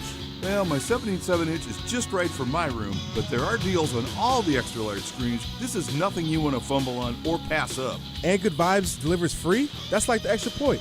Get the Good Vibes for that extra large Sony on sale in time to see KO knock down a few Gamecocks. ILO. INI. The best steaks in Central Illinois belong to one institution, and that's the Long Branch Steakhouse in beautiful downtown eclectic Gifford. I'm Jay Lehman. I'm a regular at Long Branch Steakhouse. I take my wife. I take my kids. I love the fried pickles, fried mushrooms, the onion rings, and, of course, the steaks. The ribeye is my personal favorite. Open Wednesday through Saturday from 5 to 9. Tell Donnie Jay Lehman sent you. Don't forget the mac and cheese. Open Wednesday through Saturday from 5 to 9 in downtown Gifford. At F&B Wealth Management, it's not just about numbers, it's about people and communities. Hi, I'm Ryan Heiser, President and CEO of Fisher National Bank and F&B Wealth Management. Our team is united by a shared passion for helping you achieve your financial goals. We are equipped and eager to work together to craft personalized financial solutions just for you, including retirement planning, risk management through life insurance, long-term care insurance planning, and investment advisory services. Together, we will celebrate milestones, navigate life's transitions, and build a financial future that reflects your values. Experience the difference of a team that truly cares. Visit investwithfnb.com to learn more about dedicated advisors and start your journey toward a financial confidence today. F&B Wealth Management is a division of Fisher National Bank. F&B securities are not insured by the FDIC, not a deposit or other obligation of or guaranteed by the depository institution, subject to investment risks, including possible loss of the principal amount invested. Securities, insurance, and investment advisory services are offered through Midwestern Securities Trading Company, LLC, MSTC, member FINRA, SIPC, MSTC, and F&B are not affiliated. F&B Wealth Management, supporting exceptional communities full of exceptional people. Hey, could you tell me what aisle your car batteries are in? Sure, I'll go grab one for you. Here's your battery. It might be expired, but oh well. Also, the brand isn't that great, but it should work for at least a year or two, maybe. Anyways, I went ahead and charged you for it, and here's the battery. Okay, have a great day. What just happened? Sometimes good things are hard to find, but they're worth the wait. Make the trip out to Interstate All Battery Center at 2504 North Madison Avenue and get all of your battery needs taken care of by the trusted professionals. Give them a call today at 355-4855. Whatsoever. Myron, what'd you think when you saw the headline? I didn't understand it, but I did also understand it. That didn't really make sense what I just said. I haven't had breakfast yet. But what I did think in general was that why are we turning to guys who, yes, played in the league but don't have coaching experience? It's so difficult to build a high school team. I mean, you see some of these successful high school programs, that's very difficult to put together a staff, to put together a winning culture and program, and to win a state championship. So to just automatically go to the collegiate ranks, even though it's a Delaware State team I know went 1-11, I think everyone talking about Deion Sanders, you have to remember that Deion brought the Heisman Trophy winner and the number 1 pick in this NFL draft with him, right? At Jackson State, they knew what was coming with Deion. I don't know that Deshaun Jackson will have that same pull, even though I get they're trying to draw more attention to the program. I think it's unfair to the coaches who have worked so hard to put themselves in a position to be head coaches, who have gone up the ladder, who've been assistants, who've been, low-level staffers, and they're right there. And you try to get a job like this, and you see Deshaun Jackson gets it instead. I don't like that aspect of hiring these ex-NFL guys with no coaching experience. And I'll tell you, Myron, Eddie George has done this the right way and has done a nice job and is really committed to a program. When he took that job, and that was really before Deion, said, he's just doing this for some cash, or he's just going to be the mascot, or it has not played out that way at all. I think he's at Middle Tennessee, if I'm not mistaken. And then Michael Vick goes to Norfolk State. But that's Michael Vick. Like, Michael Vick walks into a kid's house, he's a legend. Michael Vick is going to bring people out of the transfer portal just because people want to be in his orbit and know more about his story. Deshaun Jackson is most known for dropping the ball before he crossed the goal line.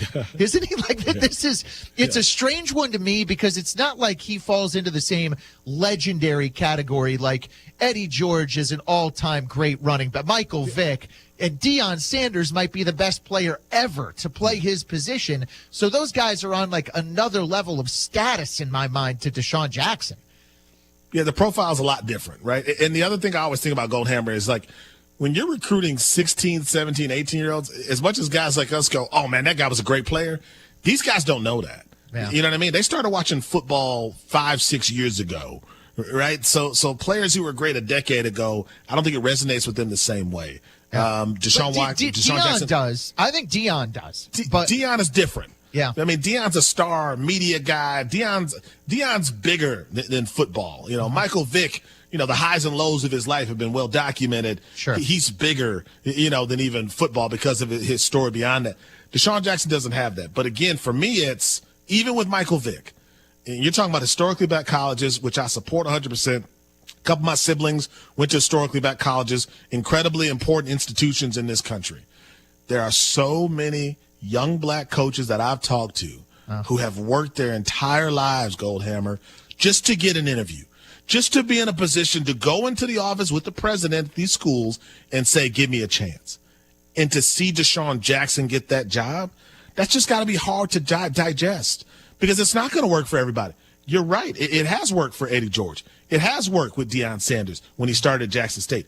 It's not going to work for everybody, and I don't like the idea of bringing in ex-NFL guys over some of these young coaches that I know who have, not even young coaches, guys in their 40s and 50s who've put themselves in a position to get these opportunities, and now they're not, because a guy with no coaching experience but played in the NFL will now get the call. It's amazing, you don't really hire the best football coach. I don't know that Green Bay, Myron, hired the best basketball coach that was available. They wanted us talking about a story where a guy is hosting talk shows in the morning and trying to coach basketball in the afternoon. And that's kind of what this has come to. I mean, we would not be talking about Delaware State today on a nationally syndicated talk show if it wasn't for the fact that they hired Deshaun Jackson. So maybe in a certain light, they're getting what they want. I think one of the biggest things with this, Deshaun Jackson better have a staff ready to go that'll actually be able to coach. I mean, maybe the wide receivers he's qualified to coach, but he's got to develop an offense and a defense and position coaches. That's one of the things that Deion did that you got to give him credit for. that he really built teachers within his program. So while maybe he was recruiting kids with his celebrity and his star power and insurance commercials, really one of the things that brought people to Colorado was the fact that they were really building something, a real program. I don't know what the plan is for Deshaun Jackson there. Well, and let's be clear. Deion basically fired all of his coaches. It didn't work out, or they left after year one. And then a bunch of players left, too. Many players left. So it wasn't like it was all roses for Deion. Right. It didn't look like it was going to work. Right. Eventually, this year, when it got better, I'm saying they got, former NFL head coach and Pat Shurmur is his offensive coordinator. Like, he's got qualified people around him who know what they're doing. Yeah, I mean, I'm supporting your point in that it took Deion a while to get to this point. So the idea that Deshaun Jackson is going to come in from scratch and just figure it out, I don't know that that's possible. The one thing he has to have, and we all know NFL wide receivers have this, is humility, right? Because you're going to have to turn to some veteran coaches who know a lot more than you if you're Deshaun Jackson and say, show me how to do this. I don't know if you've covered any wide receivers in your career, Goldhammer. How good are they at deferring? How good are they at saying, I'm not number one, you can help here? Look, some of the most humble athletes in the history of sports are Terrell Owens, right? I mean, Chad Ochocinco, anybody that changed their name, like these guys, and even now in the league. Brandon Ayuk, right, is one of the most humble players. Yeah. One of the most humble players, certainly in the NFL. By the way, want to get our facts straight. Jackson hired as the offensive coordinator at Woodrow Wilson Classical High School earlier this year. Okay. It's a long way from Woodrow Wilson as the O coordinator to being the head coach of a Division I school. Hold on. Come on, man. Was he actually the offensive coordinator, or was he just showing up Friday at 4:00? I don't know. And being on silent, I heard he called the Statue of Liberty play. I don't know what he was doing, but it's a hell of a leap. Look, again, they're getting the publicity that they wanted. Maybe that means they'll get some players out of it. Coming up next, can he or can't he? I'm Aaron Goldhammer, Myron Metcalf. This is ESPN Radio. You can watch on Sportsmanlike on ESPNU. It's bowl season on ESPN Radio. 25 bowl games, including the college football playoff and national championship game. The magic continues. The electricity, the atmosphere. Bowl season continues today with the AutoZone Liberty Bowl, followed by the SRS Distribution Las Vegas Bowl on ESPN Radio and ESPN. Getting quality employees to fill positions in your company is essential. But finding those people can be a major hassle, unless you use ZipRecruiter. ZipRecruiter makes finding quality people a breeze. And right now you can try it for free at ZipRecruiter.com/free. With ZipRecruiter, one click sends your job to hundreds of top job sites. But more than that, ZipRecruiter's advanced technology identifies the candidates with the skills you need, sends you a list of great matches to review, then actively invites them to apply for your job. And the results speak for themselves. 4 out of 5 employers who post on ZipRecruiter get a quality candidate within the first day. That's right, the first day. Now you can focus on your business and let ZipRecruiter do the work finding the best people for you. See for yourself. Experience the ease, efficiency, and power of ZipRecruiter for free. Just go to ZipRecruiter.com/free. That's ZipRecruiter.com/free. ZipRecruiter.com/free. When you're looking for your next vehicle, be sure to stop at Sarah Champagne and listen to Merez. Hi, I'm Merez Johnson Jr., power forward for the University of Illinois basketball team. The only place you should shop for your next vehicle is Sarah Champagne, home of Honda, BMW, Buick GMC, and Subaru. Why? Because they treat you like family every time. Take it from me, Merez Johnson Jr. Sarah Champagne will be the last dealership you will ever work with. Learn more at sarahchampagne.com. That's SERRA champagne.com. You've changed thousands of diapers, played hours of peekaboo and duck duck goose because you'd do anything for your kids. That's why it's so important to protect them with life insurance from State Farm. State Farm agent Kurt Lenschow will help make it easy and affordable to help you protect your family no matter what the future holds. Because for the people you do anything for, life insurance could mean everything. Call State Farm agent Kurt Lenschow in Champaign-Urbana today. Like a good neighbor, State Farm is there.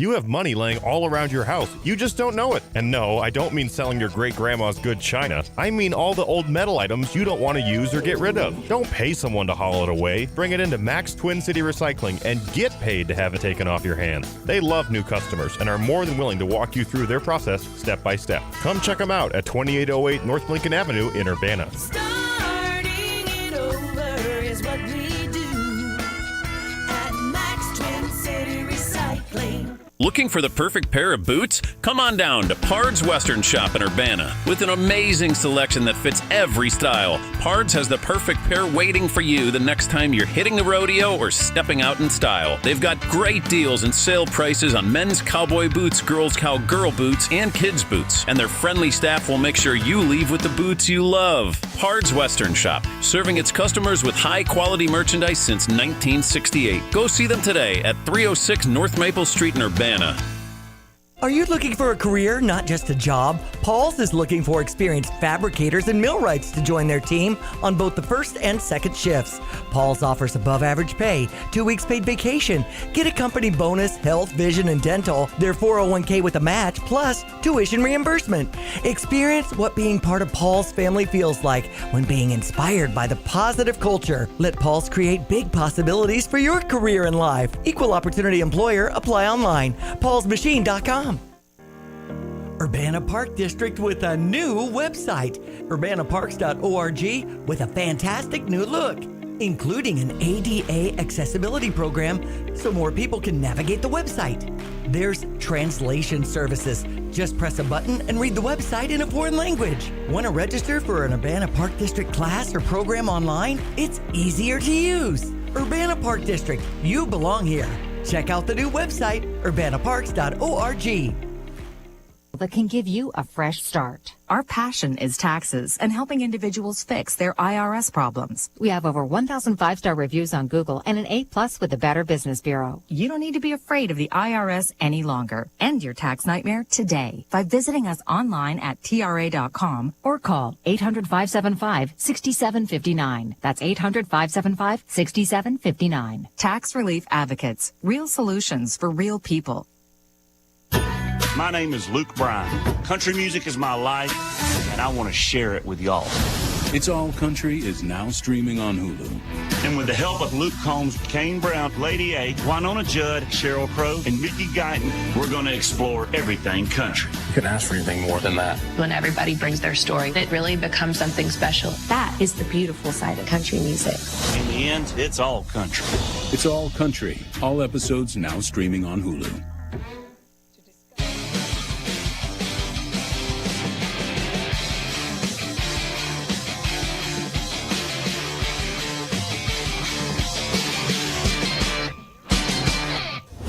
Kenny?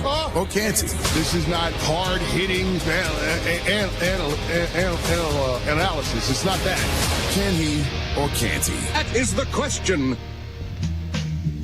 Unsportsmanlike is presented by Progressive Insurance. It's time for another edition of Can He or Can't He? We're playing even though Chris Canty isn't here. Neither is Evan Cohen or Michelle Smallman. I'm Aaron Goldhammer. He's Myron Metcalf. We do have Pat, the producer, in the house. He's throwing out the topics. Let's play a little Can He or Can't He? Myron, can Lamar Jackson win the MVP? Yeah, he can, but he won't. I mean, people have to understand, like, these are people like me voting, right? And one thing about media people is they love narratives. And the narrative is Josh Allen lost his top receivers. That defense was completely restructured in the offseason. It's just Josh Allen carrying this team. He's been very efficient, cut down on the turnovers dramatically. Maybe not as many touchdowns, but that narrative is still there despite what Lamar Jackson is doing. I think they're more likely to give Josh Allen the MVP than give Lamar a third one. I would agree. The other thing I'd say about it, too, and fair or unfair, this is just how it is. Sometimes you get judged by the past, and the fact that Lamar has not played well in the playoffs, I think, is going to hurt him in this MVP conversation. Now, you can come at me and say, regular season award, it's supposed to only be what he did this year. No. The voters are human beings, and they saw the AFC Championship game last year, and the way he played in that game, I think, affects, fair or unfair, I'm just telling you how this works. I think it affects the MVP vote this year. I agree it's unfair, but I also have been around enough of these voters. By the way, do you know Tom Brady has an MVP vote? It's a little odd. That's amazing. That's what I'm saying. And Myron compared himself to Tom Brady, then. So voters like me. I mean, I vote for awards. That's all I'm saying. Which awards? I'm in charge of national awards. That's all I'm saying. Do you wear that hat while you're voting? I might. You know what I mean? But that's what you need to consider. People like me are making these decisions. Jeez. You know? All right. Goldhammer. Can Mike McCarthy keep his job? I think he already has. I think he does what Jerry Jones wants, which is, number one, what you have to do when you're the head coach of the Cowboys. The other thing I'd say about Mike McCarthy, and maybe people want to disagree with me on this, fine. I think Mike McCarthy's a pretty darn good coach. I think he won 12 games 3 years in a row. I think finally he's getting the most out of his team. And I think if I'm counting reasons why the Cowboys struggled this year or fell off the map a little bit, all the distractions, the contracts, to me, it's more that than it is the incompetence or perceived incompetence of Mike McCarthy. Myron, what do you think? I mean, the question, can he keep his job? Yeah. I mean, Jerry Jones is a guy who knows that, you know, you've got to deal with a certain kind of coach who can handle everything that comes with Jerry Jones. So that certainly seems possible. I don't think he's a great coach for what they hope to achieve. I mean, if the Dallas Cowboys are supposed to be a Super Bowl team, if that is the goal, if you're America's team, he's not that. Has obviously had some big regular season moments, but in terms of getting you to the promised land, I don't think he's proven that. So can he keep his has job? won a Super Yes. Bowl, though, Myron. I mean, that's not in Dallas. Yeah. Not in Dallas. And he won on the backs of Aaron Rodgers playing Hall of Fame football. And I think there are a lot of coaches who went on a Super Bowl that year with Green Bay. I mean, Ken, I said the same thing about that, Belichick and Andy Reid and all the other great. I mean, they've all had great coaches, no? Quarterbacks. Yeah, but I mean, I haven't seen a ton of greatness in the postseason from Mike McCarthy since that run. My point is, the Cowboys, for whatever reason, even if you think it's crazy, believe they're supposed to be a Super Bowl team. That is Jerry Jones and that franchise and that fan base. If that's the goal, Mike McCarthy is not going to get you there. And I think that's what the decision should be based on, but it won't be. Myron, can the Steelers stick with Russell Wilson? Because, boy, it does not look good. Stick with him the rest of the season? Or that is correct. Like the years ahead? Both. I mean, yeah, you got to stick. What are your options? You go to Justin Fields. At this point, no. I mean, you go back to what happened. Was that Wednesday? They played the Ravens. You get Russell Wilson on that scramble. To every quarterback who's in middle school right now, their head coach is saying, slide. You cannot take that hit. You cannot put yourself in a situation where you're going to potentially fumble right there. So to me, that's Russell Wilson doing things he's been trained to do for 20 years. It didn't make a lot of sense to me.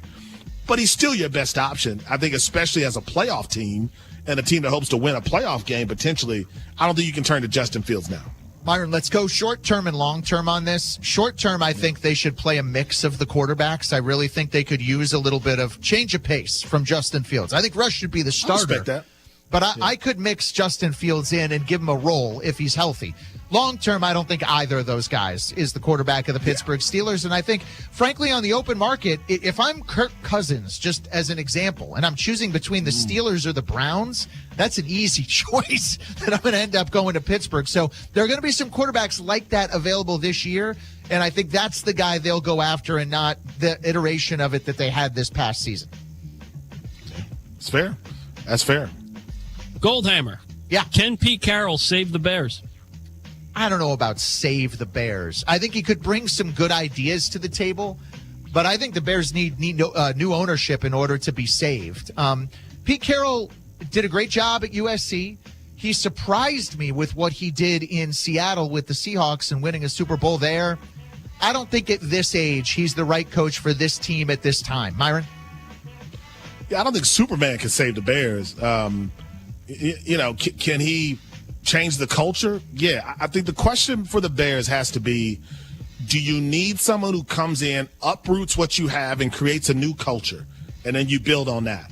Or do you just need someone to come in and get the most out of your number one pick quarterback? I think that's the choice. I think Pete Carroll can do the former. I don't know if he can do the latter. And that, to me, is going to be why this is such a pivotal choice and why they might get it wrong even if they go with a guy who's proven. Myron, can anyone stop the Kansas City Chiefs from winning another Super Bowl? Yes, it's never been done.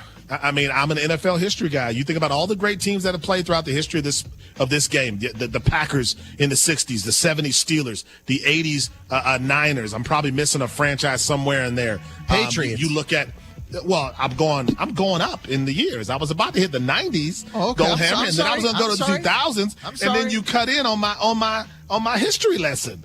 I was in the 80s with the Niners, and then I was going to the 90s, Gold Hammer.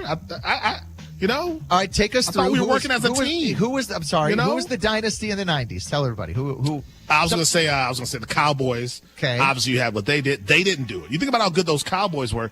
They didn't win 3 in a row. You think about the Patriots and how good they've been. With Brady, they never won 3 in a row. Kansas City never won 3 in a row. So, NFL history, it has never happened. I don't think it'll happen again this year. This is a team that has been winning all these one-score games. And what NFL stats will tell you is those teams that get by in those kinds of games, and that becomes a trend, it usually flips against them at some point. And I think that will happen to Kansas City. I don't think they're a great team. They're not as good as the other Super Bowl teams. And NFL history says they can't win 3 in a row because it's never happened. So I'm still picking against Kansas City to win the Super Bowl. Pardon the interruption. I would agree with you. I think they have won so many fluky games. I mean, I'm not saying they're not a good team, but come on, the ball bouncing off the goalpost, guys snapping the ball at the wrong time for the Raiders, even the block kick against the Broncos, Isaiah Likely's toe. Like, they've had some real fortune this year to be 15-1. They probably should be an 11 or 12 win team, not a 15-win team. And that tells me that maybe in one of these playoff games, their luck's going to run out a little bit, and either Baltimore or Buffalo is going to topple them and represent the AFC in the Super Bowl. All right, last one. Goldhammer? Yeah. Can Myron admit that he wasn't haunted by a ghost? I don't think he's capable of this. I think he's a deep down ghost believer. Now, there have been some stories shared today by fans that I would believe in. The guy who claimed that the ghost said cha-ching was a little odd. The guy who had the train coming out of the ground, or was it a guy coming out of the ground? Some of them were more believable than others, but I think Myron is just a ghost guy. I don't think he's going to be convinced by anecdotal evidence. Listen, I read the screen and I thought it said, can Myron admit he wasn't handled by a ghost? And I was like, wait, what? Hold on, what story did y'all think I told? I thought it said, was he handled? Look, back to the ghost dating app that we talked about earlier on the show. What did we call the ghost dating app? Wait, what story did you think I said? Find your boo? No. Find your boo. I thought a second Myron admit he wasn't handled by a ghost. Like, haunted. Whoa. That word this is family-friendly radio. Okay, now I got it. Haunted, not handled. You've had some issues with reading I'm not today, saying it was an encounter. I'm not saying it was a full encounter. What I'm saying is I heard I heard something. No, you didn't, because you're not in a cartoon. This is real life. This isn't Scooby-Doo. Hey, listen, it's not like that dude who called and said he heard a ghost go bada bing, bada boom, or whatever he said. But I heard something. I heard a woo. I heard something, man. The ghost of Sonny Corleone. No, he said the ghost went ooh, but then also went cha-ching. It was like I was making $60K with Mexico. Things were great, and I heard cha-ching.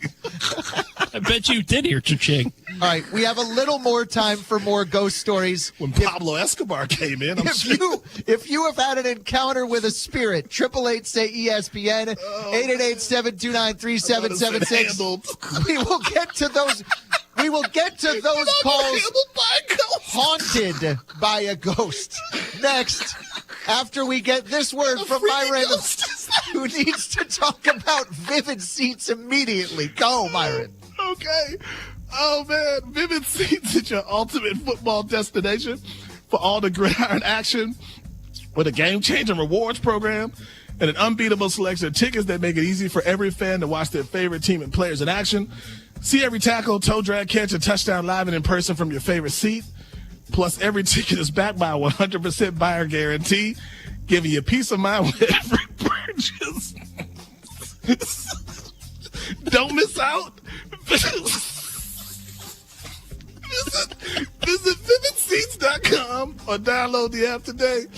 Vivid Seats, the official ticketing partner of ESPN. It's bowl season on ESPN Radio. 25 bowl games, including the college football playoff and national championship game. The magic continues. Electricity, the atmosphere. Bowl season continues today with the AutoZone Liberty Bowl, followed by the SRS Distribution Las Vegas Bowl on ESPN Radio and ESPN. I'm Michelle Steele hosting ESPN Daily this week. Every weekday morning, we bring you the best sports story you'll hear all day. Today on ESPN Daily, we're revisiting one of the biggest stories of the year via our 5-part series, Death of a Sports Town. Check out episode 2, where we share the intimate story of one Oakland A's fan who launched a movement to fight back against a billionaire owner. That's ESPN Daily. Follow us and listen wherever you get good podcasts. It's bowl season on ESPN Radio. 25 bowl games, including the college football playoff and national championship game. The electricity, the atmosphere. This is why you do what you do. Coverage continues tomorrow with the Bad Boy Morris Pinstripe Bowl, the Pop-Tart Bowl, and the Valero Alamo Bowl on ESPN Radio and on ABC. It's the beauty of college football. 30 for 30 presents the New York Sack Exchange. Flecko, Lyon, Salam, Gastineau. If you hit a quarterback and if they got up, you didn't do your job. They were a brotherhood. There is no magic formula for controlling the New York Sack Exchange. But brothers don't always play nice. Flacco could not stand me. I should have been waiting all day for you. Well, get down the stairs. I don't know what you were doing. I'm still trying to forgive and forget. Stream the New York Sack Exchange, now on ESPN+. The college football playoff has arrived. Georgia versus Notre Dame. There's a different feel to the playoff. Boise State versus Penn State. The stakes get much higher. Oregon versus Ohio State. There's intensity that gets ratcheted up. Arizona State versus Texas. The magic continues. The college football playoff quarterfinals. You can feel the electricity. New Year's Eve and New Year's Day on ESPN Radio and on ESPN. Amber and Ian.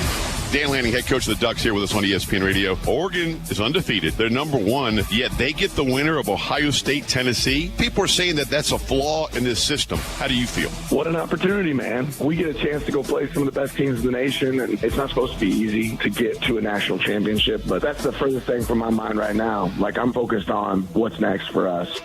Amber and Ian, weeknights at 7 Eastern on ESPN Radio. Buckle up and get ready for all the heart. College basketball better than ever. This is must-watch television. And all the love. The most electrifying players in the nation. For all the moments. My goodness, a show-stopping highlight. And all we are. Come for it all. ACC Women's College Basketball. All season long on ACCN.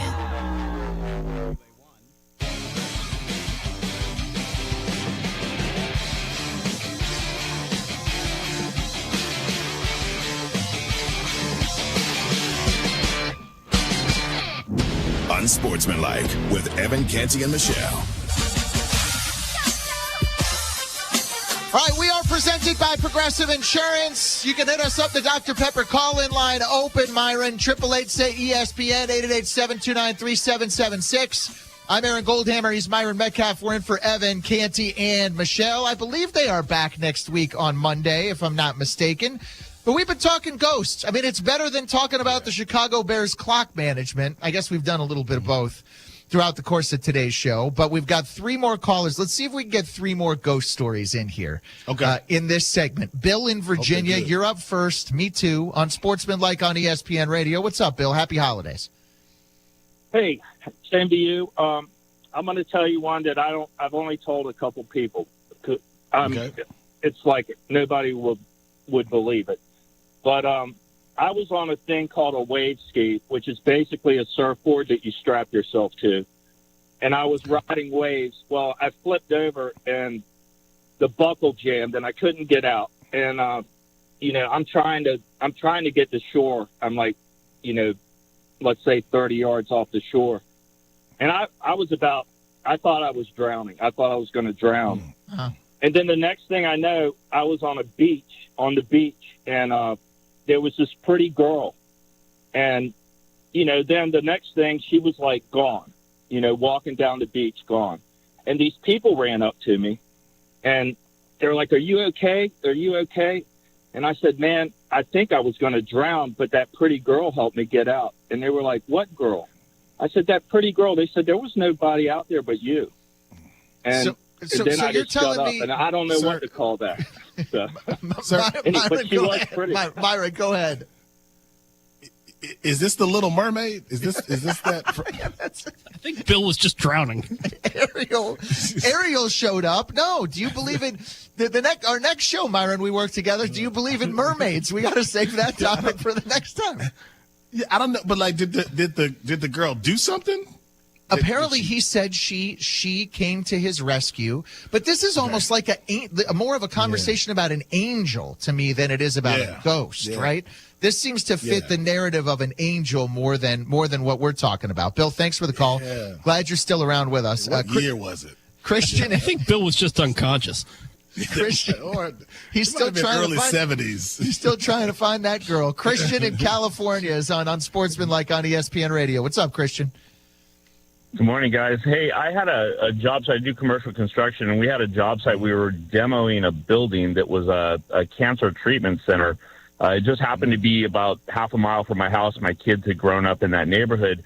When I got to the job, it had been underway. We had a guy that was a total flat earther, conspiracy theorist, and he had been seeing a little ghost at night. When we started tearing down the building, the guys commented to him and said, "Oh, maybe your little friend will leave you alone now." And he said the name of the little ghost he had been seeing was Ellie. And I thought they were pranking me because Ellie had been one of my daughter's third grade classmates, and she had died of cancer. She had been in that treatment center. Whoa! And her mother, instead of bringing in hospice in her last days, brought in a spiritual guide that was supposed to help transition her into the afterlife. I don't think the spiritual guide did a very good job. But the way he described her, and I actually called another lady in the neighborhood just to prove it out. Uh-huh. I called a lady that lived in the neighborhood and whose daughter was in that same class. And I said, "Hey, I'm tearing down this building in our old neighborhood center, and my guys are seeing a ghost." And she gasped and she said, "Oh my gosh, is it Ellie?" And these guys were just floored. And the ghost... Christian, I got to tell you, chill going up my spine right now as I hear this story. Myron, this is the most real one. I'm telling you, that one. See, I'm telling you, man, that's some stuff. That's that. Like, how do you make that up? How do you make that up? That's the closest one to real, right? Yeah, if he didn't know the girl, and then she said that's the name of the ghost that he saw. That's a lot of pieces that something there isn't quite right. A better feel than the ghost that said "bada bing, bada boom" or whatever we had earlier. Tony in Tampa is on Sportsmanlike on ESPN Radio. Aaron Goldhammer, Myron Metcalf. What's up, Tony? Hey guys, listen. This one here is very similar to the one where the guy a while ago, his dad came to visit him, and there's no doubt in my military mind that this happened. My older brother, he passed away in 1972. My mother passed away in 2009. Now, both of them did the exact same thing shortly after they passed. They appeared at the edge of my bed. They gave a little smile, and as if, hey, everything is okay. And then I blinked my eyes, and they were gone. Never seen them again, never heard or anything. Yeah. But I think there's no doubt that happened. So I think when people talk about ghosts, they're thinking of the movies. But the people who sounded the most real have been the ones who had encounters with loved ones who had passed on, right? Who had gone. So which is why yours is ridiculous. Why you sitting? Because you sat in a house and heard. It was a known haunted house. When they let me stay there, the owner of the house was like, "Listen, you can stay here." I got haunted by the wind. it's known as being haunted. Like, you should know. And I'm telling you, I heard a little like, Myron, did you know this? Something. Did you know this show is haunted? Just listen carefully. Listen carefully, right? Just hold on, everybody. Just be quiet for 1 second. Let's hear if we hear any ghost sound effects. Nah, see, y'all are exaggerating it. Nah, y'all are making fun of me. I'm talking about this was like 2 a.m. No, this was. I remember it was like 2:30 in the morning, and I'm sitting there, and all of a sudden, out of nowhere, it was like. It was a low. No, man, it wasn't the wind. The wind doesn't have a note. It doesn't have a tone. The wind doesn't howl in A flat or whatever. So that's what I'm saying. There was a tone. I mean, ghosts don't sing in A flat either. They listen, man. What they do? It might have been a singing ghost. Maybe that was what they did. I don't know. But I was told it was haunted when I got there. Episode of Scooby-Doo. And I'm telling you, had you been there, it would have been. See, why you gotta say Scooby-Doo? Why are you doing away that? with it too if it wasn't for Myron. No, man. For those screaming kids. I heard it, man. It was in a tone. Like, it wasn't the wind. It was a note. It was singing. Did you feel the presence of another spirit, or did you just hear a noise? No, I just heard a little something, man. Were the portrait's eyes also following you? No, I didn't get into that, but it was. Listen, man, it felt ghosty. It felt ghosty to me. Well, when someone puts in your head that the place is haunted, I understand the lights go off. It feels ghosty. The story about the girl and the cancer center and the ghost. That's real. That's really hard to explain. That's where Unsolved Mysteries is actually going and digging in and trying to get more information. Especially, I would feel even more that way if multiple people said they had the same experience, because then it sort of confirms it over and over and over and over again. Like, I believe in spirits. I also think that it's possible the relative down at the end of the bed, or the guy who says that he's still haunted by a Red Right 88 or the drive of the fumble in Cleveland. Like, that could also be you're half asleep. You picture somebody there because you want to have the little piece of confidence or the peace of mind that the person does. Like, to me, it could be a combination of things that factor into that. Yeah, some of this is just drugs, too. I mean, some of this is like somebody, depending on what kind of night it was, some of this is that. Some of this is that. Not all of it, but the guy who went to some of it is. The guy who went to Mexico, maybe that was a little, just perhaps. That was.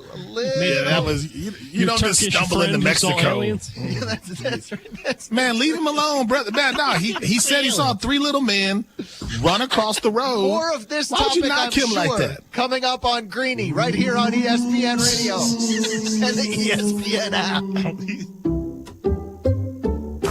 Some people just know they could save hundreds on car insurance by checking Allstate first. Like, to check the kickoff time first before showing up at the stadium. What? The slot's full already?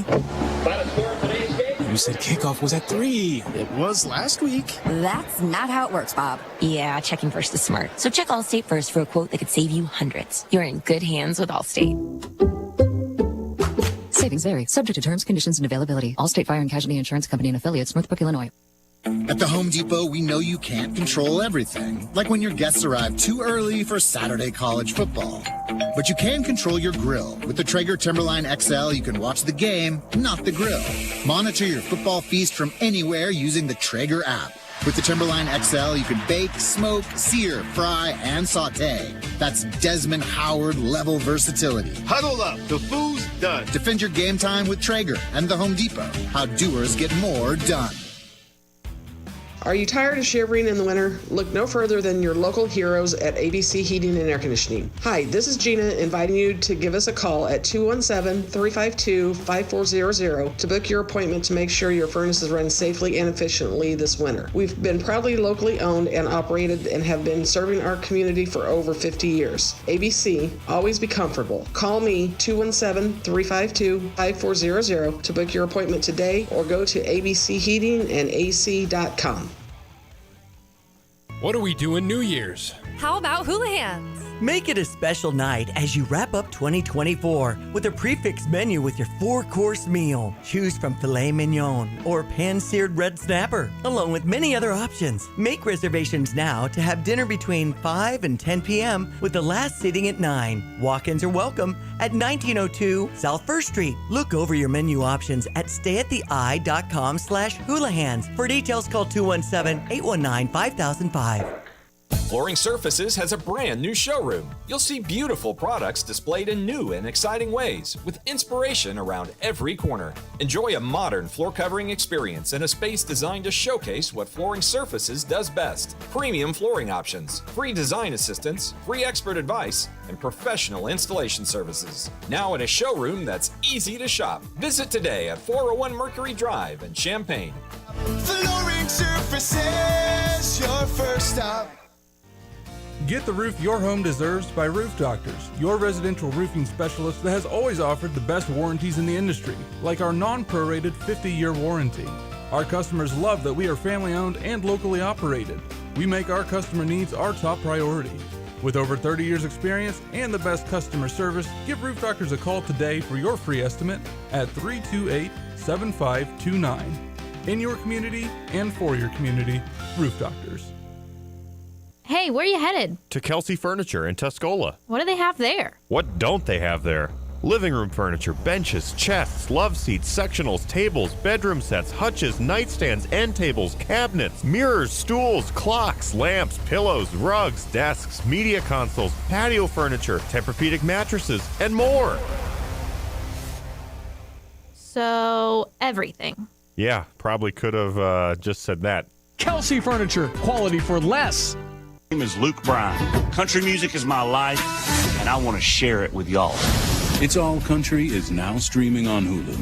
And with the help of Luke Combs, Kane Brown, Lady A, Winona Judd, Sheryl Crow, and Mickey Guyton, we're going to explore everything country. You couldn't ask for anything more than that. When everybody brings their story, it really becomes something special. That is the beautiful side of country music.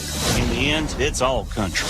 It's All Country. All episodes now streaming on Hulu. You're listening to WSJK ESPN 93.5 Tuscola, Champaign-Urbana, your home for the St. Louis Cardinals.